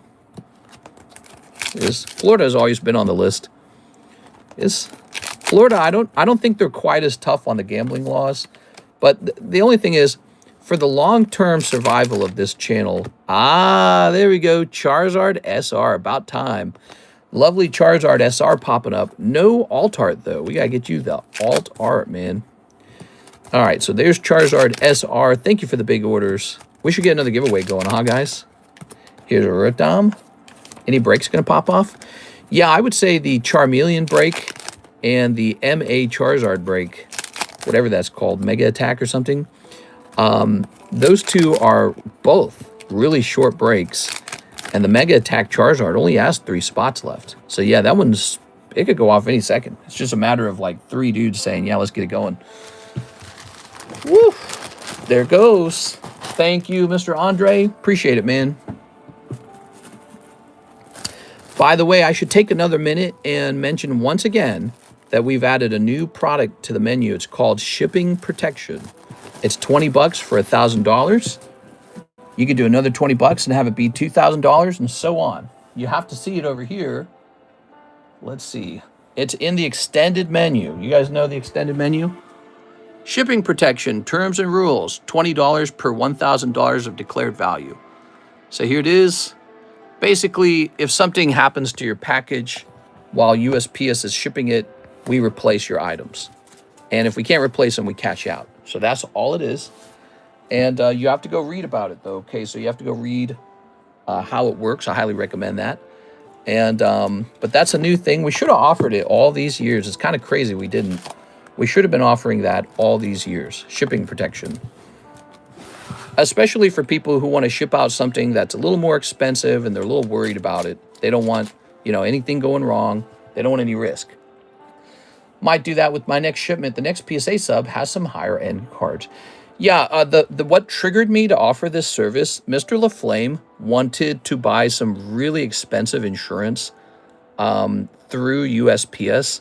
But when you kind of study like how they treat that, it's like they don't really want to pay it out, and the shipping companies generally don't want to pay out on collectibles, cash, gold, like items that are high theft risks.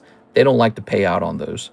So, I said we should offer our own thing, and, I don't have any overhead or anything like that. So it's pretty easy for me to offer it. Plus, we actually control the shipping. So that's one thing USPS does not control. USPS, they just accept the packages and scan them. We are the ones that control how discreet the package is and how well protected it is, how much padding it receives. So for us, offering the same coverage is kind of an advantage because we know our system is very good when it comes to shipping. Hi, mister. I made it to Thailand. Unbelievable. Ridiculous. Yeah, what do you like about it? Tell us about Thailand. Mr. Pack Gives is here. He says, one more pre-grade for when my package comes in. Nice. So we got a couple Pack Give pre-grades. And now we have nice order. I have a couple buddies that want to plan a trip up there. Let's click on this. We got an order that says Jonathan Lewandowski, 5 Phantasmal, 5 Ascended Heroes, 6 Inferno, and 5 Mega Dream. Whoa, we just got a big order from Mr. Jonathan Lewandowski. Holy cow, man. 1, 2, 3, 4, 5. There we go. So we got these 5. That's just a big order, isn't it? Oh, 1, 2, 3, 4, 5. 5 of these Mega Dreams. 1, 2, 3, 4, 5. And what are we missing? Phantasmal Flames, Ascended Heroes, Inferno, and Mega Dream. Oh, Mega Dream. That's the Japanese set. Okay, that's what was throwing me off. Let's grab that Mega Dream. And how many of them are we grabbing? 5 of these? Okay, 5 Mega Dreams. He's going for the Charizard. 1, 2, 3, 4. So we need a fresh box of the Mega Dream, which I think is back here. That's Korean. Okay, so I think I need to stand up for a fresh box. Let me have a sip before I stand up. $3 English Phantasmal Flames, $2 beers. I got a new tattoo.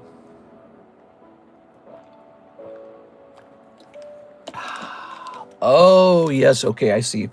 I grabbed the Mega Eeveeution because I was messing up with the Mega Dream. Here we go. Okay. All right, nice. We'll put these back. Okay. Phantasmal, Ascended, Inferno. Oh, the Inferno is also Japanese. I get it now. Sorry. My brain's just a little slow today. I've got like a killer headache right now, if you didn't know that. Really bad one. Okay. Let's see. My brain runs a little slower when I have these headaches, it feels. 1, 2, 3, 4, 5. All right, so we got that. We need one more of these, and then it's all good to go. Let's go get some Mega Dream. You put Mega Evo in the pile. I think I might have put Mega Evo in the pile.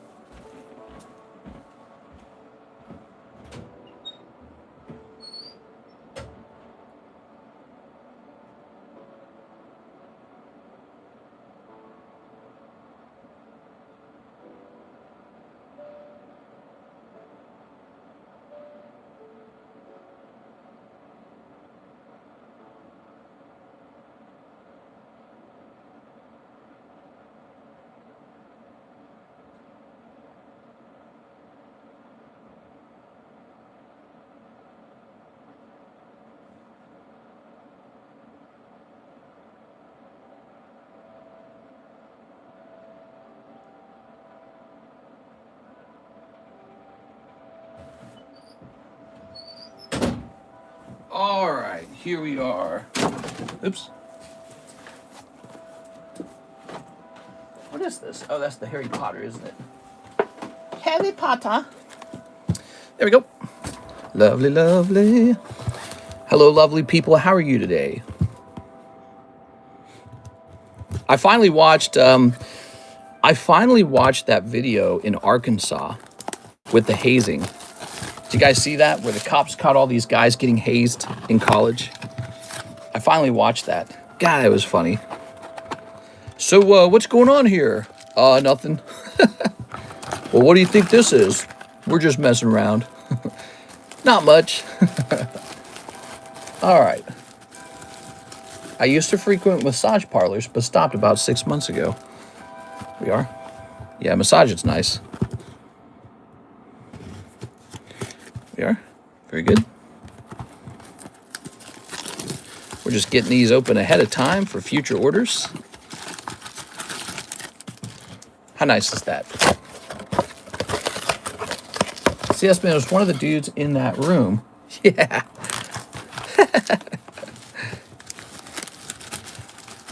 It's interesting that hazing's illegal. How do you guys feel about hazing being illegal? I don't think it should be illegal. I just think there should be a limit to what is allowed. Like, hazing should never be, like, life-threatening. That's all. Should never be life-threatening. You're not going to stop hazing, though. I mean, it's part of being, you know, in a secret society. It's just, the secret society doesn't care about the laws, obviously. Really interesting. It's interesting to see society try to control something like that. You can't control that. It's beyond your control. I love hazing. Yeah, exactly. It's hilarious, man. Yeah. Funny as hell. But yeah, the law should simply state that, you know, if you haze and it kills somebody, you're in big trouble. Here, snip this and snip this. Should be treated not as manslaughter, but as murder or something. Homicide. But that's it. That's about all I do. I wouldn't go any further than that. You gotta have a little bit of hazing. What do you guys think? What should we do? What should our hazing be? We should have like a super secret club. Look at this Charmander. He's cute. All right, so we're starting with the good stuff. Look at that. I know somebody who wants that card. Here's Registeel. Wow, Registeel looking great. Sometimes a shower, if it's consensual. Glass Trumpet. Gotta snip a pack to get in. Yeah, something like that. All right. Okay, maybe you gotta trim off the skin on the tip of your wiener or something. Oh, wait, somebody already thought of that one. That's Heliolisk. Here's Oddish. Rayquaza. Well, you did really good with your holos. All right. So the Ascended Hollows were nice here. Rayquaza's a really good card to grade 10. He's going to be worth $100 as a 10, I bet. Phantasmal Flames. You got to open Phantasmal if you want a shot to pull your own Charizard. I give consent. Open packs until your fingers bleed. Here's Eeveeution.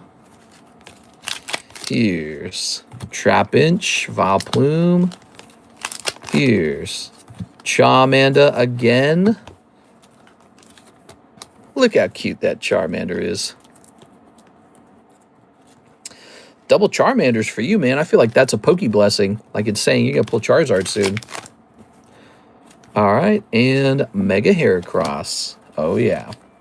We ought to create a super secret society of Pokemon card collectors. What do you guys think? Who wants in?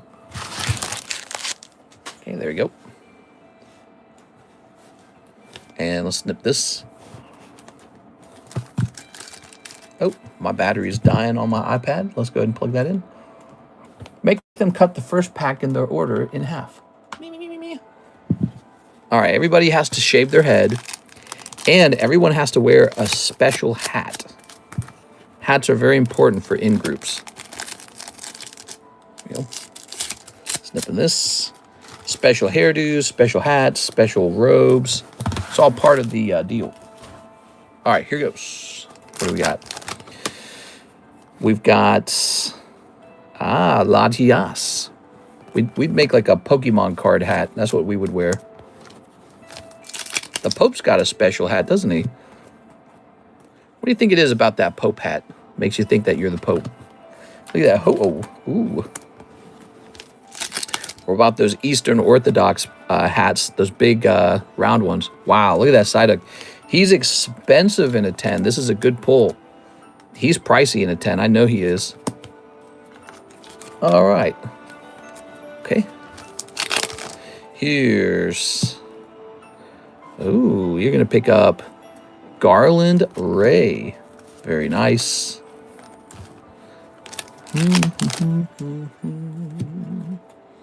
Here's the pills. Look at those pills. All right. Ends PP up. Might be something hotter deeper in that box. A Mega Dream. Now that we've started the next booster box, let's try your Phantasmals. Charizard. I give consent, says Mr. Chad. Let's see. I've always been a fan of top hats, but never had one. Maybe one day. Ooh, pulling Empoleon. Lovely. He's nice. I like Empoleon. He looks like he's wearing a business suit. And there's Miss Majors. All right. Man, I might just go get a painkiller. This headache's intolerable. I thought maybe it would go away as we worked, but it did not. It actually got more severe. So we now have a severe headache running. That's crazy. Here's Psyduck. Here's Charmander, Rayquaza, Heliolisk, Glass Trumpet, and Registeel. I don't know what to do with the credit. Rip packs or enter a break. Decisions. You have a very tough choice ahead of you. Let's see. Ugh.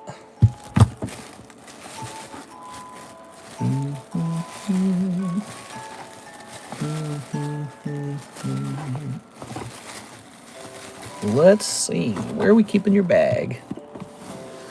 As long as it was not cut off, not bit off. Ugh. I feel like that whole snipping the tip of your stuff is it's a big decision, and it should be made by you, not your parents. That's my thoughts on that subject. Ugh. Should be made by you. All right. We're grabbing this and putting him in here. And we're grabbing this. We've talked about that subject on this stream before. All right. Eat some fruit. You think your fruit's doing it? Lack of fruit? It's this Wegovy, man. I know it is. These headaches started after the Wegovy. All right, there we go. I'm down for the Zard break. Is it 40 bucks? It sure is. Wow, look at these slabs, man. Thank you so much, Jonathan. I really appreciate it, man. You're too kind. So I'm going to go take a painkiller before I die here. I can't stand it. It's so painful.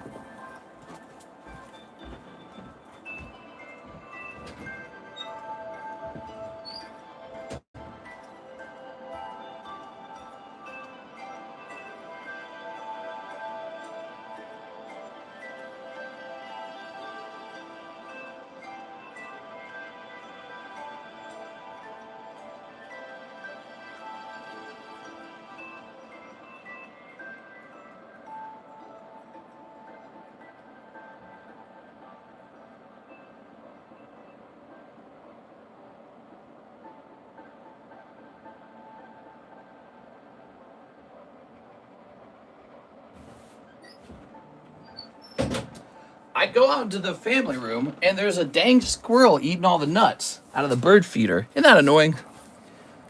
Like, hey, that's not for you. All right.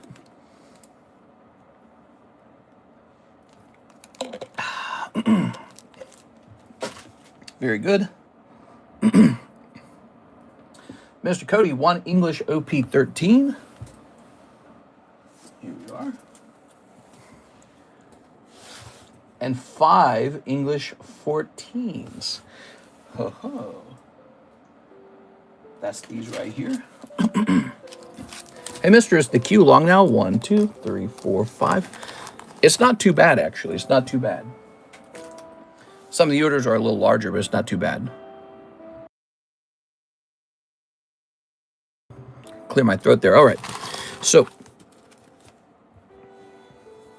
Tagzard break it is. Ask ChatGPT about the headache. Says on Wegovy, if you're drinking less fluids, not water.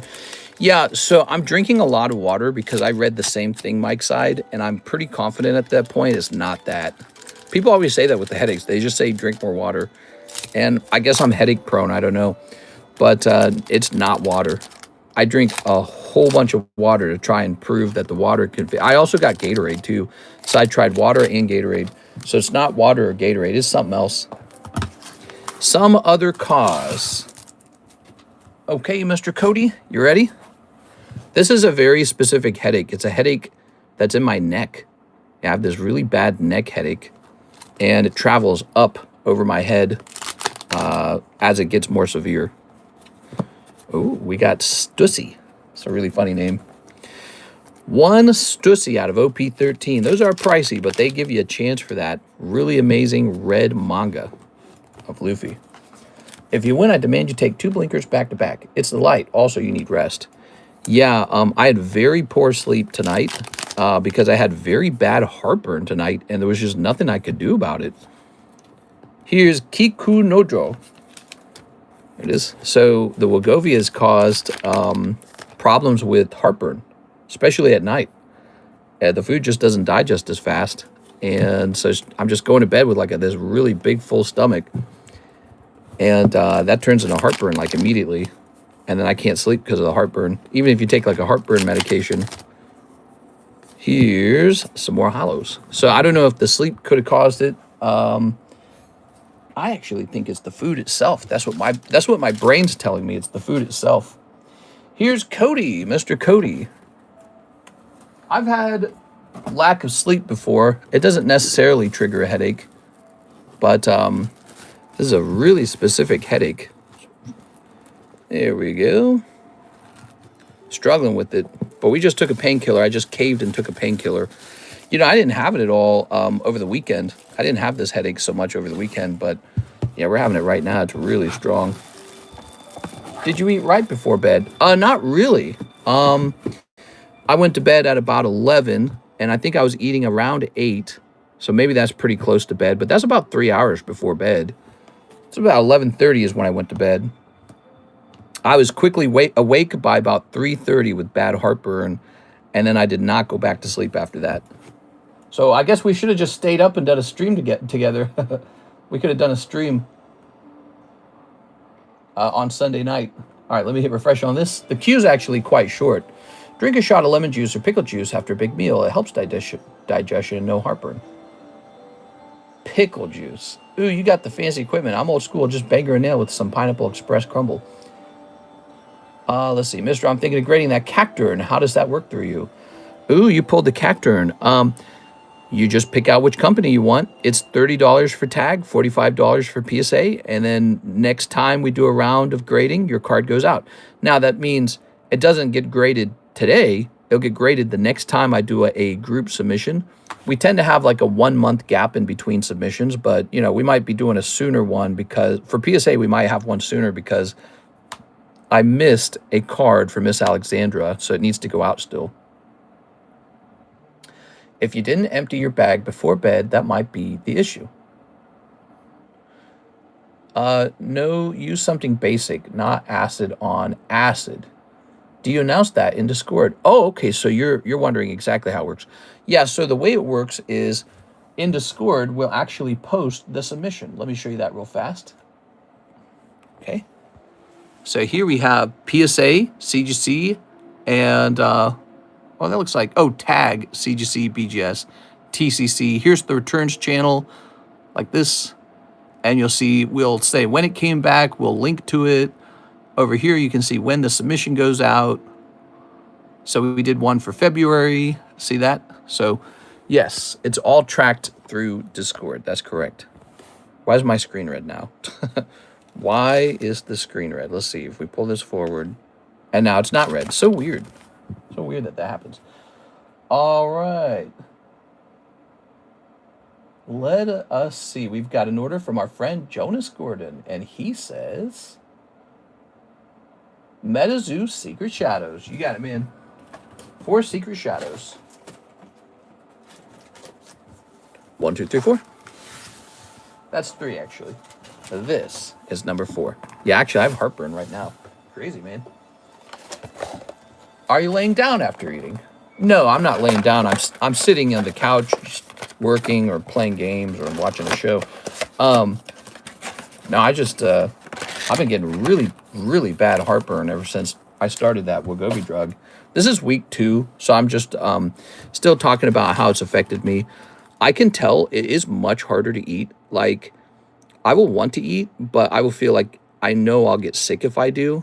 So that's the feeling. So it really does suppress your, not your appetite, but your ability to eat. Ready? And I'm still eating enough to get sick. Yeah, I think it's clear to me that food gives me headaches if I eat the wrong thing. Actually, you know what I ate? Mike's side, I ate eggs. I ate eggs this morning. I had scrambled eggs. Karis made them. I have a suspicion that I may have an egg intolerance or something.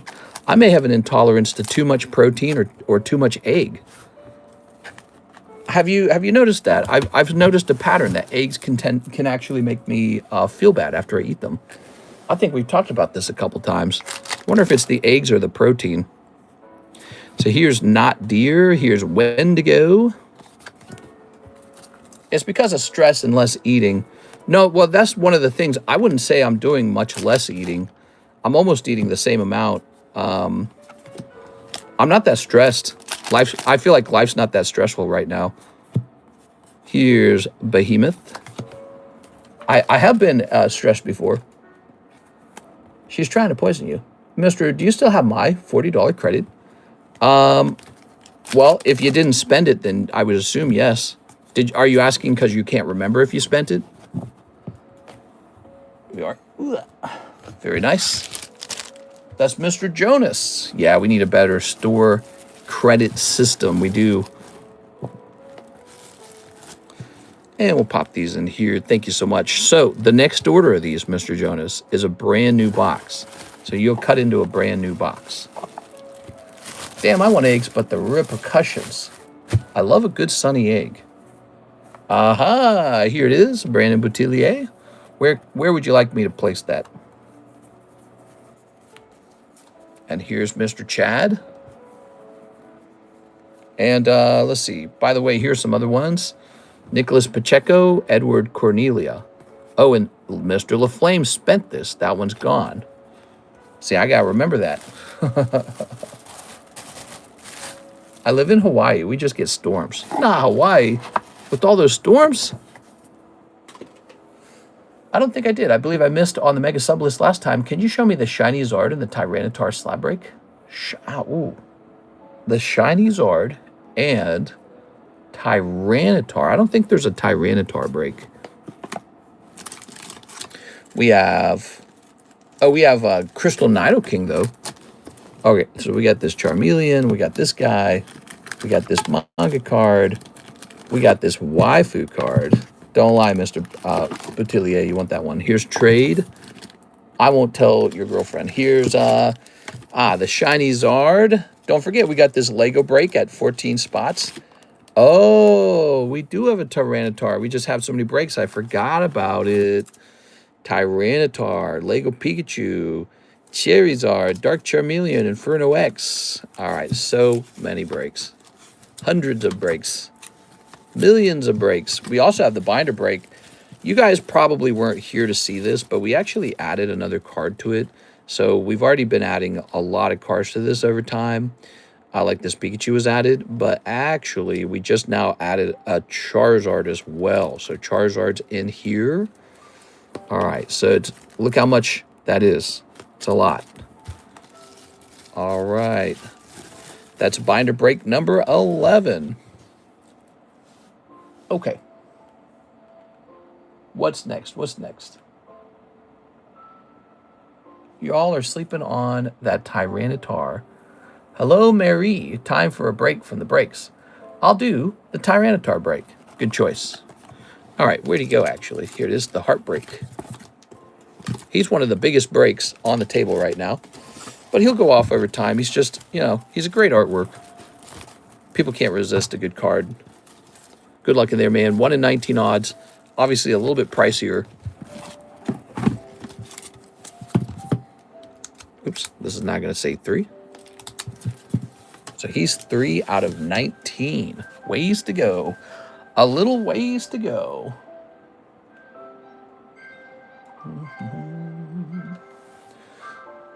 Sheesh, I stand corrected. That's a nice one, too. They're all nice.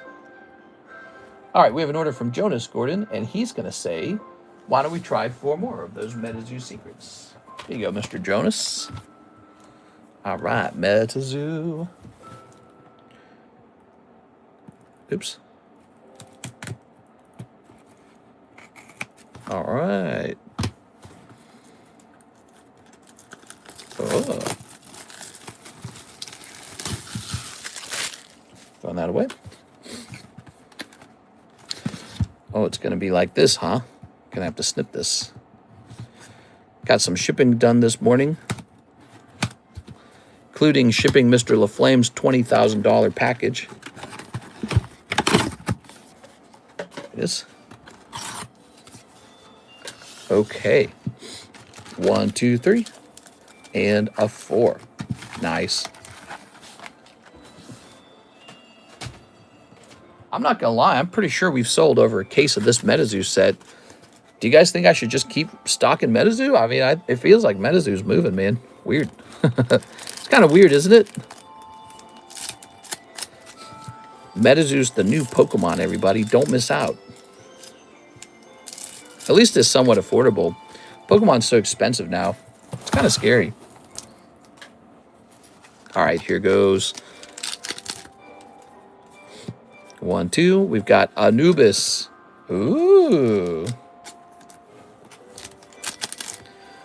Here's Old Chris, Rat King, Skylar, Mad Scientist, and Skinwalker. What? I think I'm going to buy a couple boxes of Capri Sun. Capri Sun? MetaZoo doing better than Digimon? I think it is. I think it's all over for Digimon. Wait, where'd we put your bag, Mr. Jonas? It's not sitting in the place that I've been putting it. Did we actually put it somewhere? Did we put it away? Hold on, let me look for it. I bet you I put you up top, didn't I? Oh. No.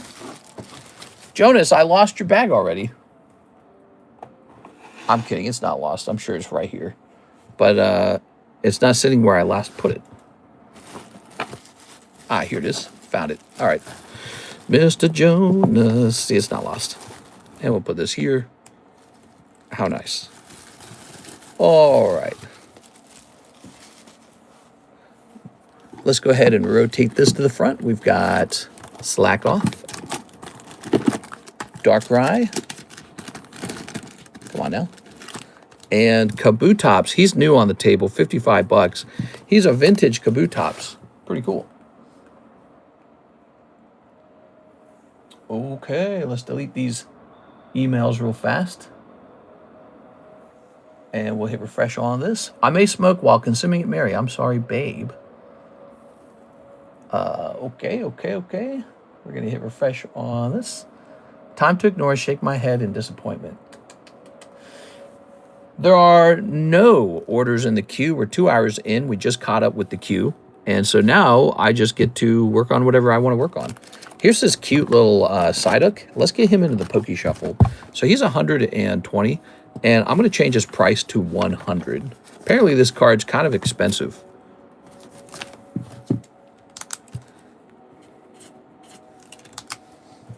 All right. 1, 2, 3, 4, 5, 6, 7, 8, 9, 10, 11, 12, 13, 14, 15, 16, 17, 18, 9, 10, 20. Okay, ready? 032, Psyduck, T10, and we do this little expression because it is the chase card. He's going in for a whopping $100. He was apparently priced at $120. So weird. All right. So I thought I'd do that real fast. We both have our vices, says Mr. Russ. Who's we?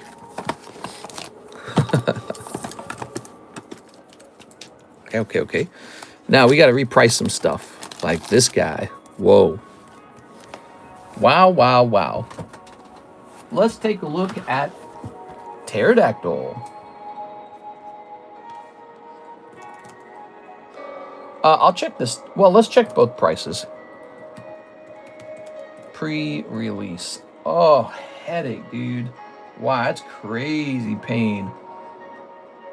Wow, the cheapest pre-release PSA 10 Aerodactyl is $5,500. That's funny because we once upon a time had it priced at 2.4 and no one bought it.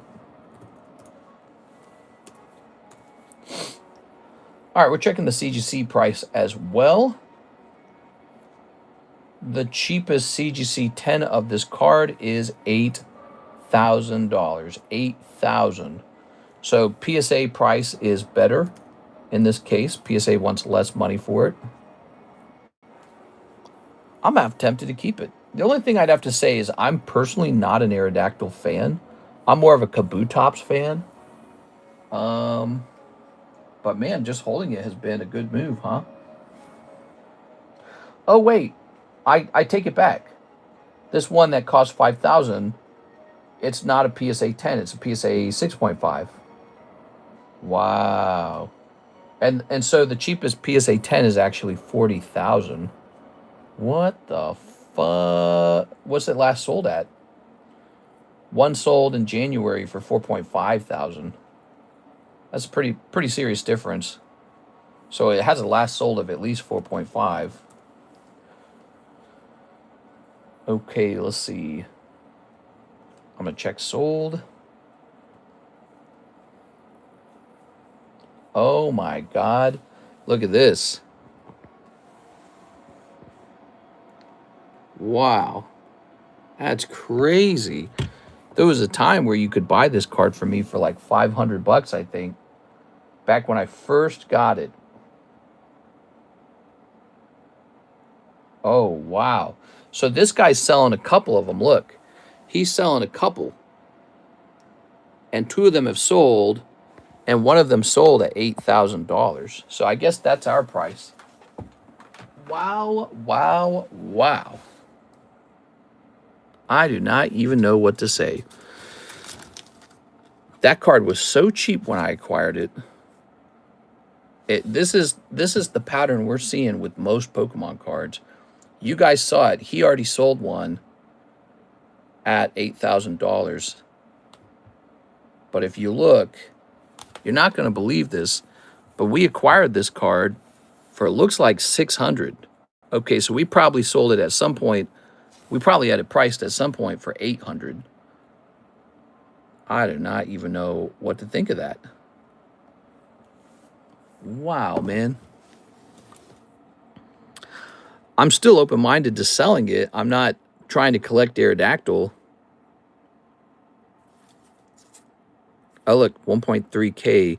So on 2025, it had a last sold of 1.3 thousand. Now it has a last sold of 8,000. That's just crazy. It's more expensive because it's a newer set and all the packs were not ripped yet. Nice try, buddy. Evolving Skies booster boxes. 2K, you're funny if you really think Prismatic is a more iconic set. Oh, hold on. Let me see. Why did you put the Prismatic Umbreon? Oops. Can I just do this? In your video short with your Gold Star card yesterday, everyone knows the Moonbreon's way better. I don't even know what you're talking about. I don't remember what video. You might be referring to like a video that maybe like Mike's side posted it. So I don't even know what you're talking about. You are? Let's see. I'm betting you have a couple Moonbreons, huh? Delta Espeon sold for 4.5K. Damn. Oh, my eye. Oh, my eye's hurting. It's a headache, eye pain. Oh. It's a full-on migraine, guys. I might have to stop. We took the painkiller, but maybe we should have taken it at the very start of the stream. All right. This shall say 8,000. Let's see. Mister, your shorts are thumbs up. Oh, thanks, man. I appreciate that. That's real nice. You guys are so nice. Here you go. Look at this. Whoa. Okay, cool. I do not strongly believe that that card's about to sell, but it's just pretty impressive to see it up there, isn't it? And then here is a pristine electrode for $250. That's interesting as well. That's coming out of the pricey slabs box. I never laughed harder. All Umbreon cards went up after Moonbreon came out. Please don't compare it to Prismatic. Good luck buying one next year. You know, I'm not really thinking about it as hard as you are. Yeah, it's cool, man. Whatever Umbreon you like, it's cool with me, man. Yeah, I've got a Moonbreon, and I got a Prismatic Umbreon, and I've got some vintage Umbreons as well. I have the, actually, it might be with me. Here's an Umbreon you might not have, Mr. Louis. Look at this. There was a guy who fought with me on Discord. He wanted me to sell this to him for like $3,000, and I was like, nah, it's got to be $5,000. And he was like, $5,000? That's a ripoff price. I'm like, I told him in no time at all it'll be 10, and then he laughed at me. He was like, you're delusional. That was before 2025 went off, and now we're in 2026, so. He showed it for like 2.5 seconds while going through slabs. Mister, I was not talking to you. What are you even talking about, bro? I was talking to the other customer. Oh, yeah. We are. So there's that Umbreon, and then here's an Umbreon. So I have this prismatic one up on the table just because it's up on the table. I've got some, I think I own 3 Moonbreons, but they're like locked away. I don't have access to them. Nowadays, I lock away more of my cards. I have the Aquapolis Umbreon, too. I wish I could show that off. Umbreon's cool. I like the black and yellow coloring of the Sky Ridge card. Isn't that beautiful? Man, that card looks nice. I'm more of a Tyranitar fan these days, though. Umbreon's good, but I like Tyranitar a little bit better. How's the Sandstorm pack break looking, or did it go off? Yes, sir. It went off last stream, and so we got to see the poll. The poll was holographic Cacturne, and I think you missed it. If you were in there, you did not pull that Cacturne. Some other guy did. He was actually just talking about getting it graded. Javier Arroyo says, 1 spot in the Dark Charmeleon. Yes, sir. Let's go grab that. All right, Dark Charmeleon. Butt out, mister. I'm sorry. I remember that. That's an old joke, man. What did that guy go on to say? He said some real nasty stuff, didn't he? It is. Okay. And we all kind of laughed for a while. That Dark Charmeleon, he's nice, man. He's my favorite breakup on the table, by the way. I think Primal did, but not the other one. Did the smaller pack go off as well? No, Primal has not gone off. At this rate, I might have to let you go out of my basement. Louis says, long-term Prismatic will not touch Moonbreon. It will remain expensive, but it will never get close in price in the future. I guarantee you that Prismatic Umbreon would have not been made if it wasn't for Moonbreon. Well, I mean, I don't know if you can say that, because Pokemon's been putting out cool Umbreons for a while, and Pokemon wasn't just making cool Umbreons. They were making all kinds of cool stuff. Like, how about the Giratina, and how about the Magikarp, right? That's a totally different artist, and he still put out some really cool stuff. So Pokemon just felt like making a hit card. The Espeon was good looking, the Gengar was good looking, but people obviously just like Umbreon a lot. But, you know, compared to the Moonbreon, I think the Prismatic Umbreon's much more rare, is it not? Somebody correct me if I'm wrong, but isn't the Prismatic Umbreon more rare? Let's see. And that could change over time, obviously. We don't know how many times they will reprint it. But let me just take a quick look. Last time I checked, the Moonbreon was like at 18,000, wasn't it? All right, let's see.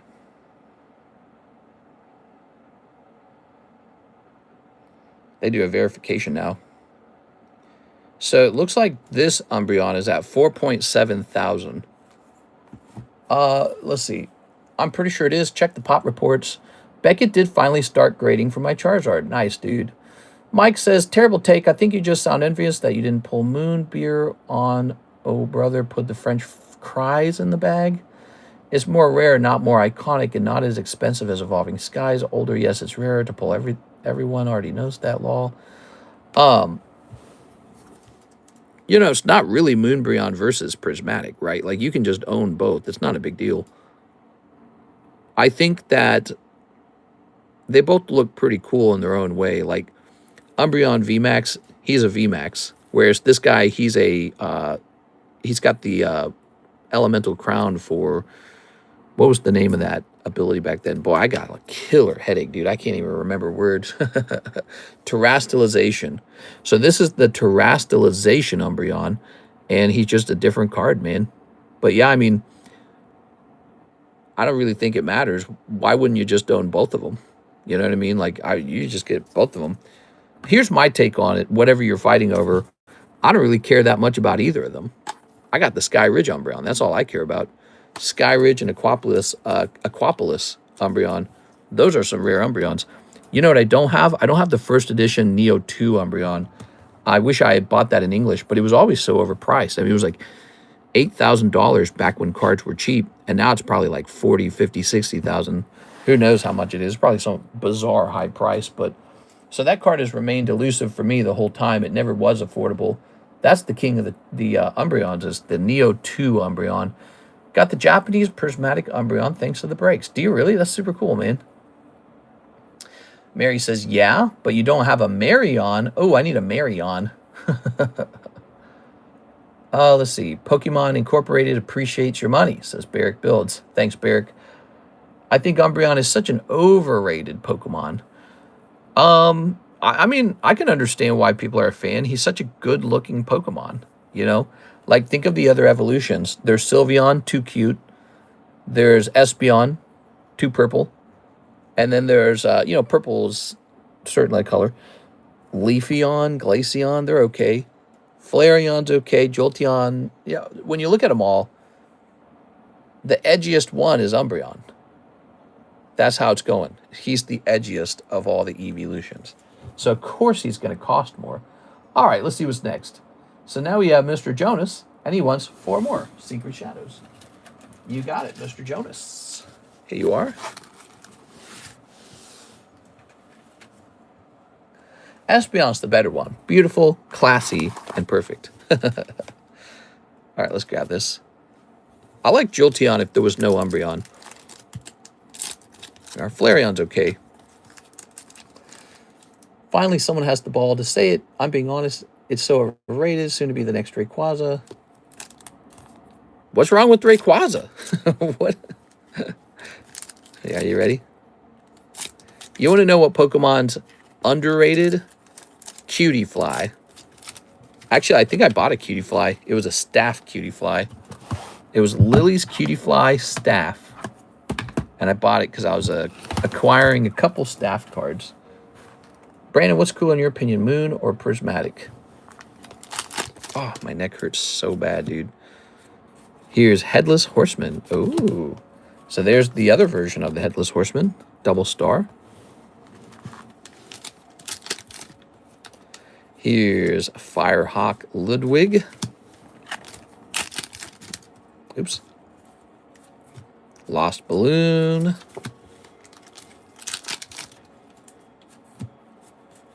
Shadow people. Oh, man. You got to keep away from them. All right. Yeah, I think Prismatic is try hard. Prismatic's pretty popular, man. I sell it like crazy.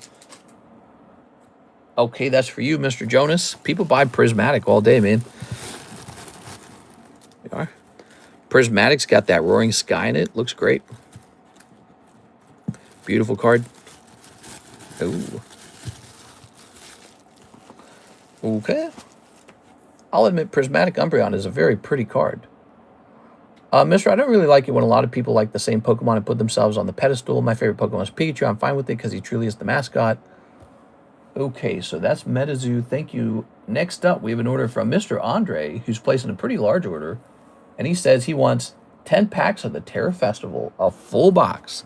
Okay, let me go find the Terra Festival. I don't remember where I'm keeping it. Be right back. I think I have to step out of the room to find it. Oh, unless this is it. Ah, I brought some into the room. Clever me. Oh, this is fun because we've got Louis Sutton is saying he doesn't like prismatic, so we got Terra Festival right here. So naturally, people are now opening the thing he doesn't like. Yeah. I don't know, dude. Looks pretty astonishing to me. I like them. I'm not hating on prismatic. I think it looks great. Very envious set to own, too, because of how hard it is to pull. All right. Prettier, yes. Cooler, no. That's it. It's official. Prismatic is the coolest set, and Evolving Skies is so yesterday. Whopper's cute. You people need more Whooper in your lives. I thought you were talking about Burger King for a second. Whoppers? Step number 2. Step number 3. Little snip, snip, little snip. Little snip, snip. All right, here we have it. One whole box. Mr. Andre, good luck in there, man. Oh, you've got a little Pokeball and Leafy Glown. I don't even want to sleeve all these. They're kind of like, these are kind of like junk cards to me, basically. How do you know this is Louis? I thought you said my name pops up as something else. I'm psychic. Here we are. Here's Eevee. All right. Ooh, look at that Eevee. I know you're Louis because the first question you asked when you came in the stream is, do you have any PSA 10 English Pokemon cards? And you said they have to be at a good price. How's your collection going, man? Pokemon, you've been collecting Pokemon cards for a little while. I saw you had that Gengar. That card's got to be worth like $1 bazillion. Here's the Fishing Rod, Tyranitar. Mr.'s low-key Mewtwo. That's right. That's why I have a headache. No, I'm Psyduck right now. I got a headache. Oh.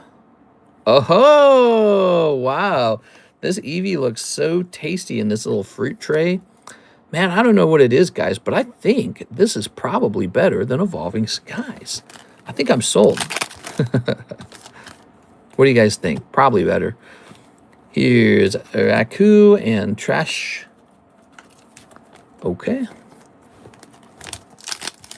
Here's this guy. Ooh. And here is Zatu. No Master Ball for you. One more chance for a Master Ball. I don't think you're going to pull it, though.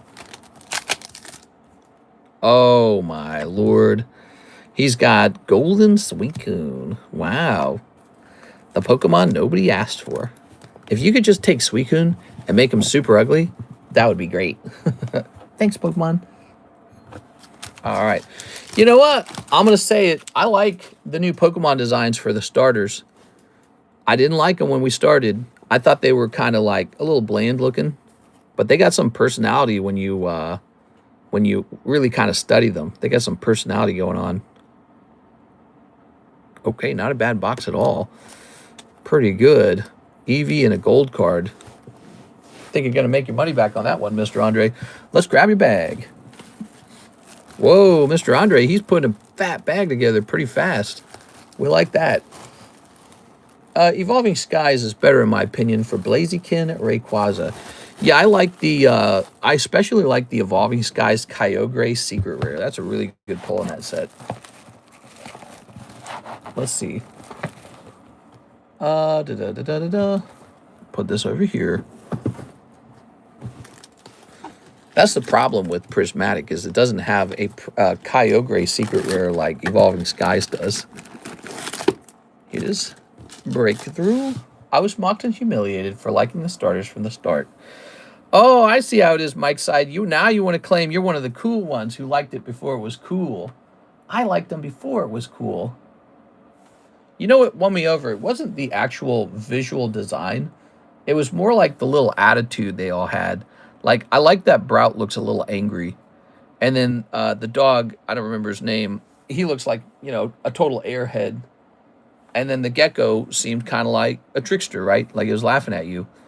And I just felt like for the Pokemon designs, it's great that they packed so much distinctive personalities into them. Because usually there is no real distinctive personalities between the starters. They're all just starters. How many spots are left in the breakthrough? I believe it's about halfway done. How's it going, Miss Alexandra? Oh, no, maybe less than halfway. Here it is. We're just started. 8 spots remaining. 8 spots remaining. Goes. How about that Rayquaza break? He's pretty good. The only thing bad about the Ray V is Whismur, the worst Pokemon ever, is in the card, but everything else is 10-10. Whismur is one of the best Pokemon. You got to take that back. Whismur's one of the best. Ooh, Tora Karuta Haunter for 3K. Let's take another look at the Tora Karutas. I know one recently sold for a lot of money. Do you think it's worth grading the Eevee just to have it in a slab? I like the art. Absolutely. That is a very good card to grade. The Suicune's not bad either. You could send both of those off to tag grading. That would be a decent move with both of those. All right, Tora Karuta. And here they are. They're pretty expensive. The Tora Karutas are pretty dang expensive. There's a, here's a Psyduck for $10,000 and a Pikachu for $12,000. Let me check sold. So a Rattata sold on January 8th for $400.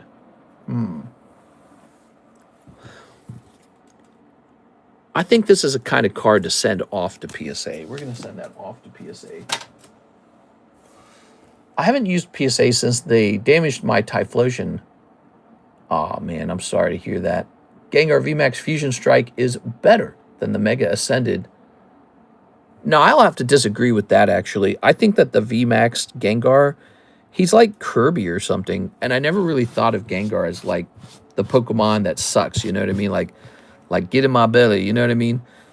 Gengar VMAX design, the card itself is well drawn, but the actual base design for the VMAX Gengar, it's kind of annoying. Like Snorlax, he's got like a tree on his belly and all that. That's cool. So some of the designs were fine for the VMAXs, but Gengar just being like a big open mouth is like, I don't know, dude.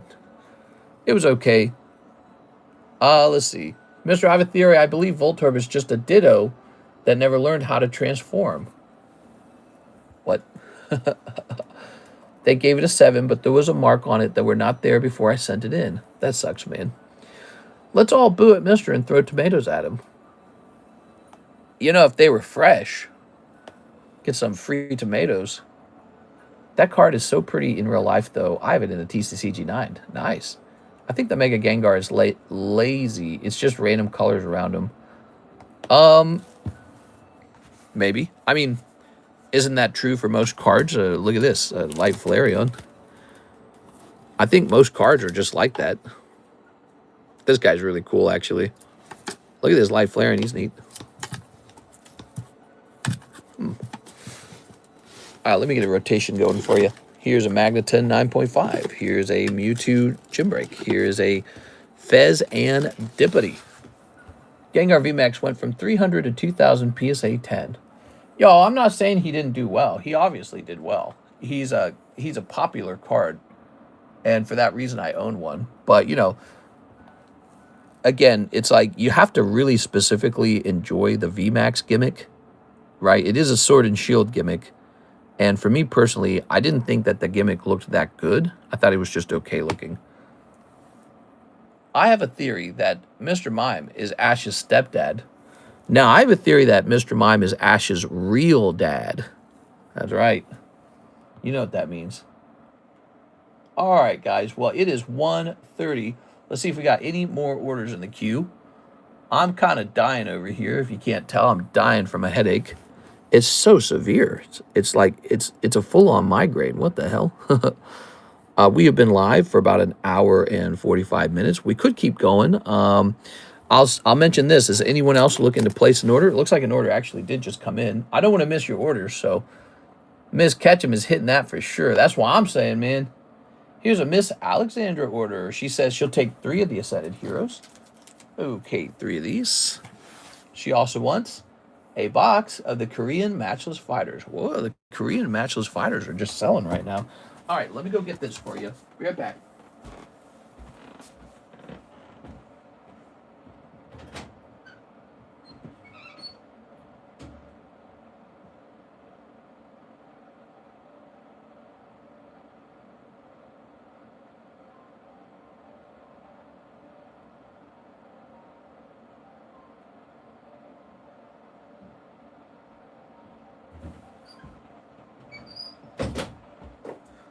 All right, so, oops, I knocked this shelf over if I'm not careful. We got a box here, and let's grab one of these. What's your streaming schedule? Yes, my streaming schedule is twice a day, the morning stream and the evening stream. Usually comes out to a stream time. I think it's pretty close to about 6 hours a day. Not too bad, a little bit easy. If you guys ever send in a ton of orders, we'll keep it running later. But usually people wrap up. Here we are. All right. So there's 3. Lovely. Tossing this away. He does mornings. Alt art from the Matchless Fighter incoming. That'd be nice. I'd love to see that get pulled.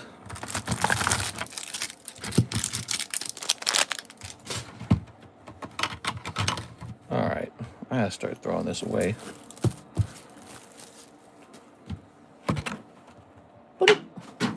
All right. Here's some energies. Any good Pokemon news that you guys have heard? Have you heard any record prices or anything like that? I love hearing about record prices. Don't you guys love hearing about record prices? There's so many record prices being hit in the last year or so, the last couple months. So that's one of the big news cycles for Pokemon. All right. If the Ascended Heroes give me something today. What we got? What do we got? What do we got? You did it! You pulled Mega Gardevoir. Oh my god. Whoa. And here's Lunatone. And finally, a Wurmple. Hey, here's a little Rayquaza though. Nice. Ba-doop. All vintage is hot, says Eeveeution. Yeah, it appears vintage is doing pretty well. Set that there. I mean, modern's doing well too. They're both doing well. It's just vintage is doing a little bit better than well. And vintage got pretty crazy. All right, Charizard. I remember I sold Miss Jennifer Yap it was a Delta Species Snorlax from Dragon Frontiers. I sold it to her for like $800, I think. I can't remember. Maybe it was like $1,200. And now the last sold on that Snorlax is like 10,000 or something. Jeez. And the sad part is I kind of liked the card, but she did too, and I just wanted to sell her something. So I sold it, and I didn't really worry about it because it wasn't that hard to acquire rare vintage cards back then. You knew you were going to run into another one, right? And so it's like, this card will come back to me someday. Nope. No, sir. I was very wrong about that. Start snipping this. Start snipping this. Start snipping this. Pokemon will cool down. I know it'll cool down. It has to cool down. You know that, guys? They'll cool down just because people will, like, they'll run out of the greed feeling. Right? And they'll wish they have cash. They'll be like, oh, man, I should sell this for cash. And that's when the true buyers will swoop in. And they'll gather everything good together and say, just for me. That's Inferno. Oh, I'm sorry. Did I get you the wrong box while I was snipping, snapping? Well, since we opened the wrong box, why don't we just enjoy it? Let's see what's in it, Miss Alexandra. So we'll get you some matchless, okay? But I tell you what, this will be one whole box of matchless for me. And maybe I'll give you some of it. How does that sound? Does that sound nice? You want some of my Inferno X? Here's a little Misterious. I got a little Zacian. I got a pretty severe headache today, Miss Alexandra. Did you know that? I took a painkiller for it, and now I'm having nausea. Oh, wow. So I guess I am pulling a Dawn. Here is a cold one. Here is a Ambi Palm. Here is a cold one. All right, so I pull a Dawn for me. We're going to go pull a Galarian Moltres for you. Does that sound good? Is your headache okay? Dude, it's so severe. It's crazy painful, man. I was going to wrap up there because I felt it like it's just throbbing. It's like a neck headache. Most of the pain is in my neck, actually. Like, I can't turn my head to the left or the right now. That's one of the reasons why I didn't want to read the chat, because I have to actually turn my head to do it. And it, like, triggers the pain really badly, really sharply. A little low punny. Now the Zard is inside. Yeah, it'd be cool if there was a Zard in here, but it looks like a Dawn was in here. She's not the most expensive card in the set. Definitely the Charizard is. I just didn't expect that. It was kind of a nice little pull. Cold and the Grasshopper. Try eating less, even if not full. Yeah, maybe that will work. I have a suspicion it might have been because I ate eggs. As weird as that is, I've noticed I might have a food sensitivity to eggs. I love eggs. I love eating them. All right. So let me just get this wrong booster box out of the way. I'll put it over here, I suppose. And maybe I help somebody get closer to a Charizard in that box there, so there's always that. All right. Now you need a Matchless Fighters box. Let's go get that Matchless Fighters.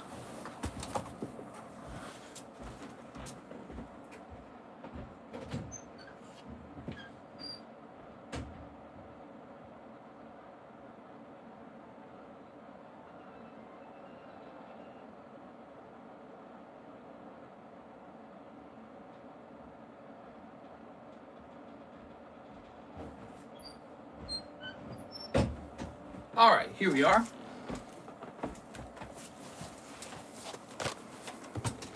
Haha. Oops. Haha. All right. The scissors were trying to jump out of my hands.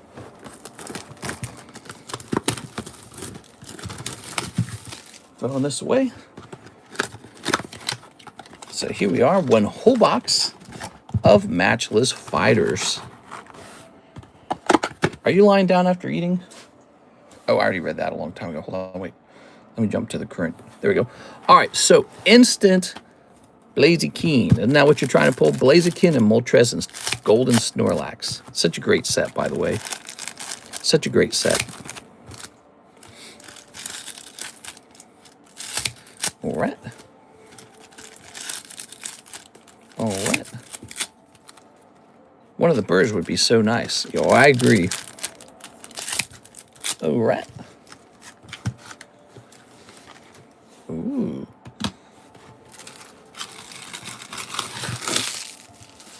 What do we got? Here's Zapdos. Thundurus. With this very strange looking tail. Tail that looks like a sex toy.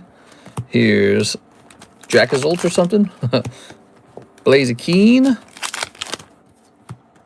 Inteleon.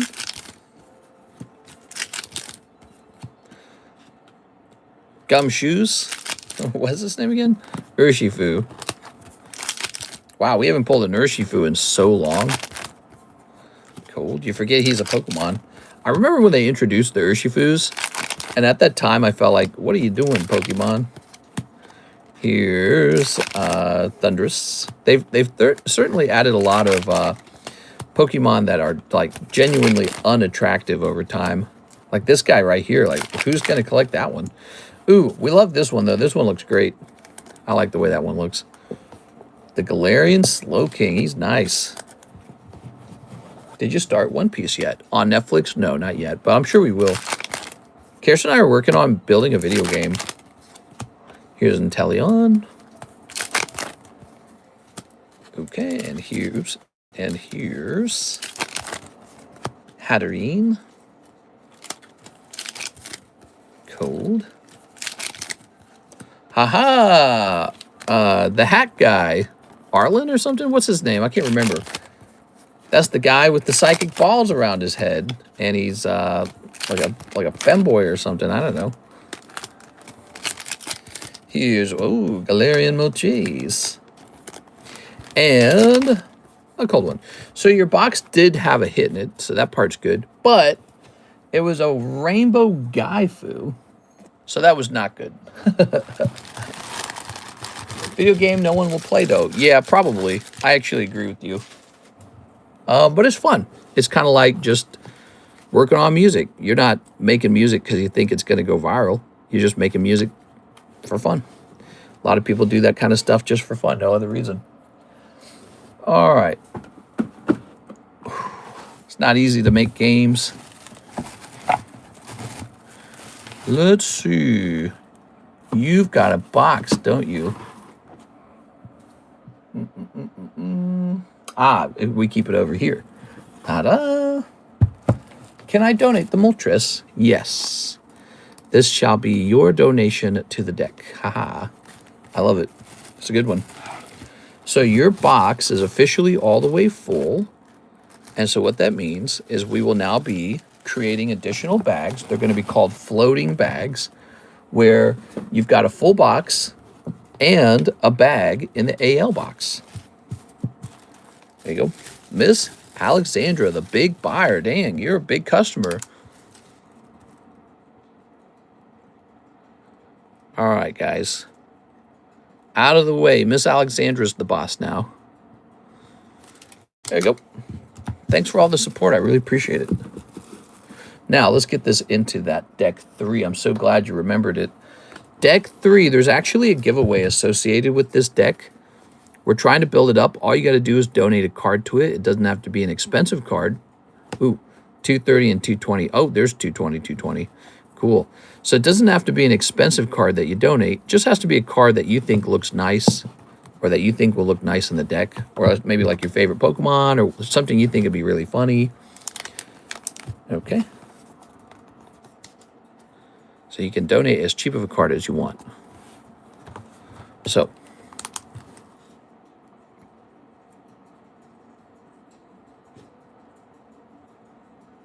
there it goes. Oh, yeah. We're one step closer to using it. Just waiting until the submissions are back, and then I'm shipping. Be prepared to wait. PSA takes forever, man. They are slow. I'm going to pop these in here. Pop, pop, pop. Okay. Good. This has been a nice long stream in the end. Can I donate the Moltres? Anyone see about the KU Naruto set? KU Naruto set. Here's a Mr. Victor order. Shipping the Tag 9 Palkia slab. 9s and lower. Posted da-da-da-da-da. Oh, you're buying the Tag 9 Palkia, and then you're shipping out your slabs. Got it, man. All right, let's go looking for it. So, Palkia, you say. Here's a Suicune.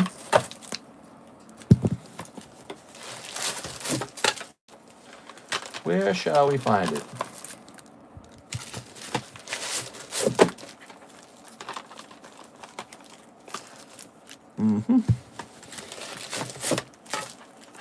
Oh, Palkia, where are you? Does that mean it's underpriced?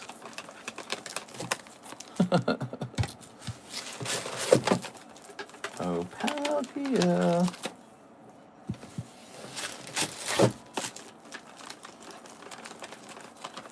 Ugh. Oh, I know which one you're talking about. The one from Call of Legend. Let's see. Evening, TCC. This is how quiet my business is now. I can watch you live, even though it's supposed to be my busy time. Aha, I found it. Let's do some brainstorming. Let's do some brainstorming and help you out or something. So, you do a restaurant type business, right? And you're saying that maybe customers have been a little bit on the decline. And obviously part of that can be the economy maybe not doing very well. But even in a bad economy, you'll have to think of some new ways to strategize and compete with the surrounding restaurants and maybe grocery stores. Let's see. I think one of the most important things for my business when times are slow is I have to go out and I have to acquire new customers. There we go. Now for a restaurant, I don't know how a restaurant does that necessarily. But for my channel, does this turn the table red? Turn it blue? Here it goes. All right, Eeveeution.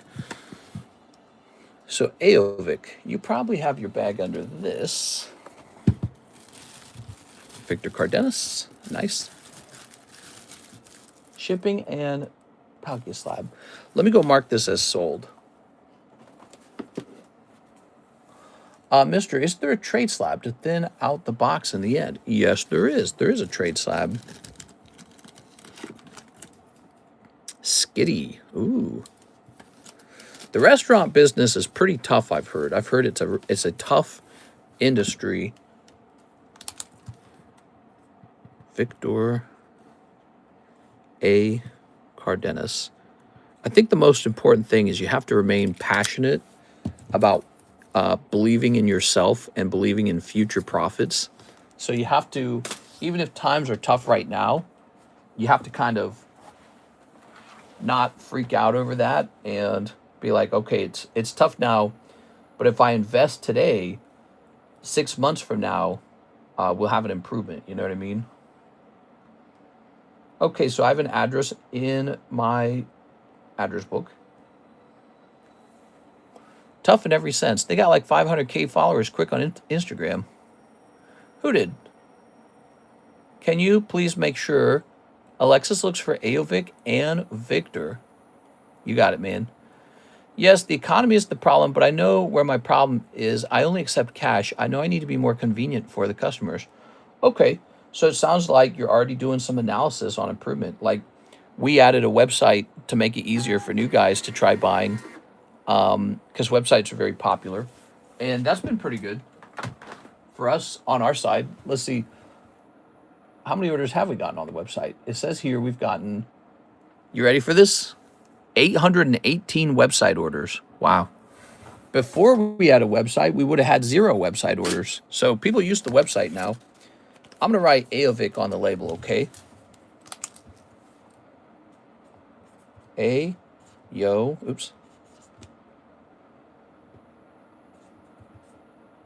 Eeveeution. I think I spelled it wrong, but it's pretty close. I would be interested in trading away my hollows for the trade slab. Nice. This time the trade slab is a skitty. How does that sound? I know you probably have some hollows you can give up. Let's see.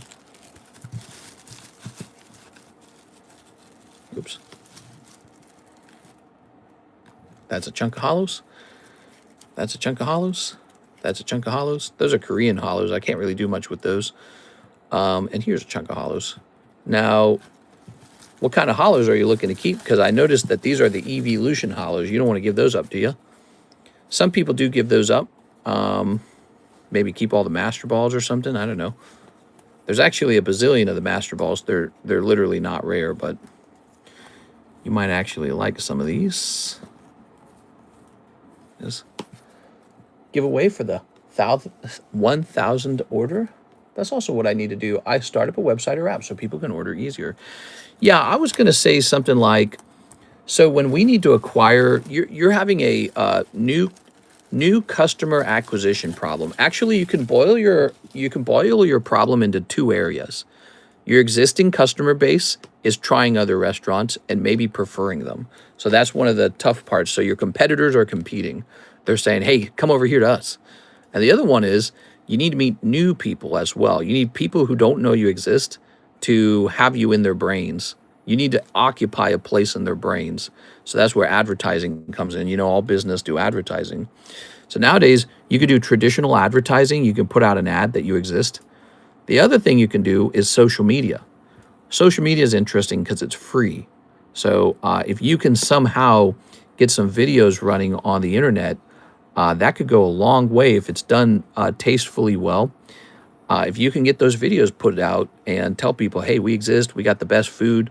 You got to have the best of something, you know what I mean? Like, we got the best breaks. I can say that easily because I think it's true, actually. We just got fantastic breaks.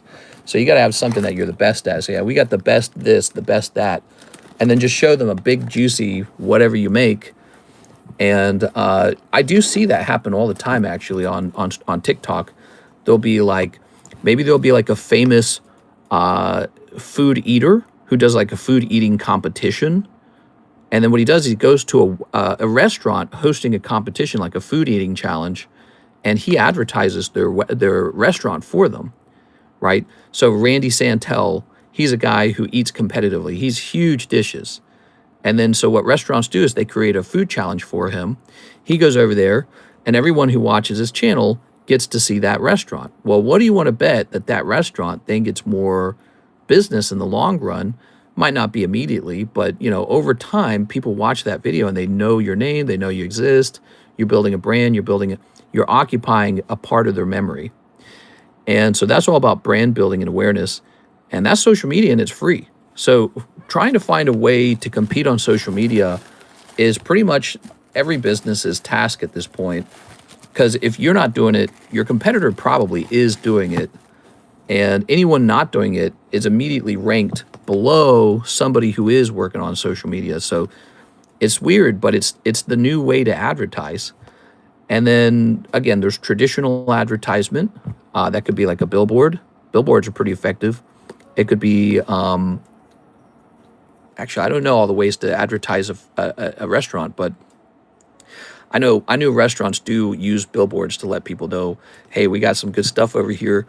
The other thing is you can start to wonder, you know, if you had a clientele of customers that kind of moved on from you, you can start to evaluate, okay, what do you think? Because no one ever tells you why they leave, right? Like if we have somebody who used to buy from us and they leave somewhere else, they don't tell you it's because, hey, that one time you did that one thing, it was too greedy and I didn't like it. Or, hey, you know, your customers just got this badass product and you don't have it, and I'm going to go to him because he's got it. Or, you know, like, oh, I don't like your hours don't meet my schedule. Something like that, right? Or I don't like your vibe. I don't like, you know, in this channel, we might talk politics or something. And they go, okay, I don't like your vibe. Your politics are against my politics.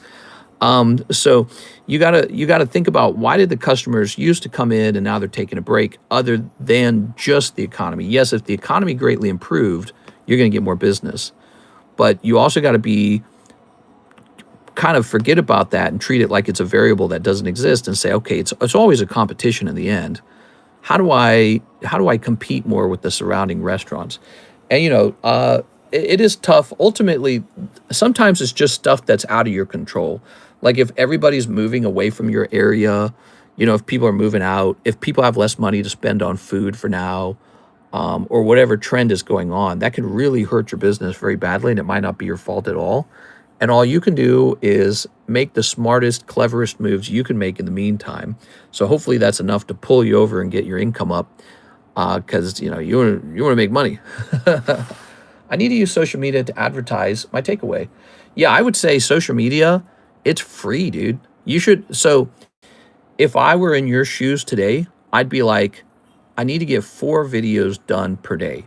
So go ahead and open up a Facebook account, an Instagram account, a TikTok account, and an X account as well. And I think that's the majority of them. I don't know if Britain has any like specifically large social medias, but open that if you need to as well. So you might have about 5 platforms where you open up a fresh account, right? And then what you want to do, create one short that just shows off your delicious food. And I want you to upload it to all 5 of those accounts. All 5 of them get the same video. And so you'll need a title, you'll need tags, you'll need a description, whatever it is, maybe a thumbnail.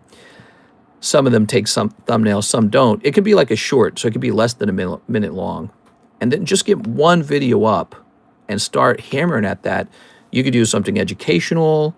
You could do like, hey, did you know we have the best, blah, blah, blah. Or, man, look at this, da-da-da-da-da. Or, don't forget to stop in at our restaurant on so-and-so street. We're open every day. You know, something like that. And you might only get like 100 viewers. But guess what? If 2 or 3 of those viewers convert into a customer, that's a big deal. Because you can make those videos every single day. If you get 1 customer from a 100-view video, but you're posting a video each day and that's happening every day, it plays a big role in your total success. So social media is free advertising. That's what it truly is. And you got to put in a real effort for it and try to entertain.